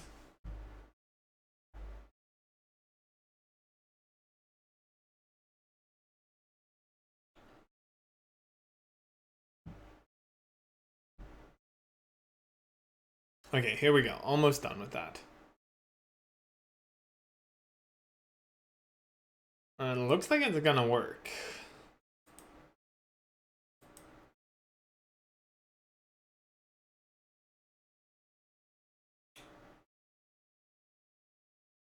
Which is, I don't know if that's a good thing or a bad thing. Because I have no idea what's wrong with my code that it really does not like. So I have to like try to figure that out. I don't think I'm doing anything particularly weird, unusual. Oops. I don't know. So yeah, we'll be working on Cellular Automata for probably the next few days, and then once we're happy with that, jump over to the lighting. I don't know exactly what I want to do. I'm thinking like I'm just gonna get the Cellular Automata kind of like set up. It's not gonna look pretty. Just get some basic things going, so that way like maybe get water working. It might only be like one more day, um, depending on this compiler. And then kind of get it set up so I could in the future add others in here.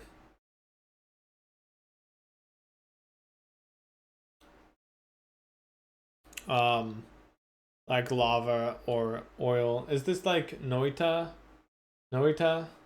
um that's not, yeah, that's different. I mean, they have complex system. I don't even know how it works. um I don't know how to pronounce the name. Is it Noita? I don't know. Well, this is working. So yeah, something is wrong with my code. I don't know what it is. Well, that's gonna be fun to try to figure out. Yeah, that's. I don't even know what that game is. It's like a sandbox adventure game. It's kind of, it seems like it's a little bit more like Terraria, but also focuses a lot more on the simulation side of things and like actual sandboxiness. Whereas like Terraria is really like a adventure sandbox. I would say this is more of a sandbox adventure. Like Korea is an RPG sandbox game where it's like it kind of puts the RPG aspects first.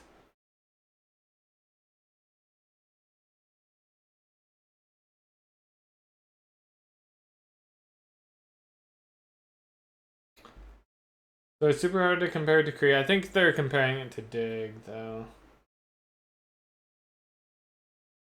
But yeah, anyways.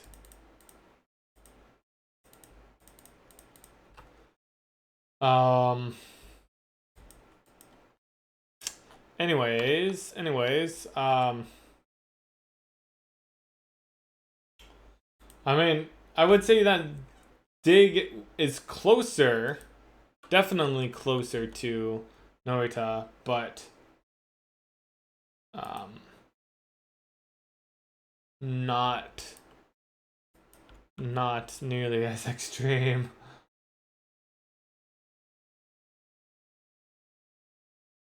I don't know exactly what they do with their systems. Okay, so this works. So there's something wrong with this code. I have no idea what. So we're gonna have to like poke around at it.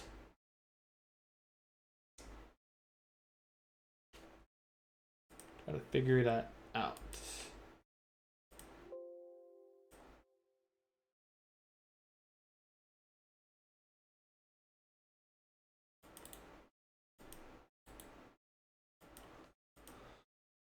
Yeah.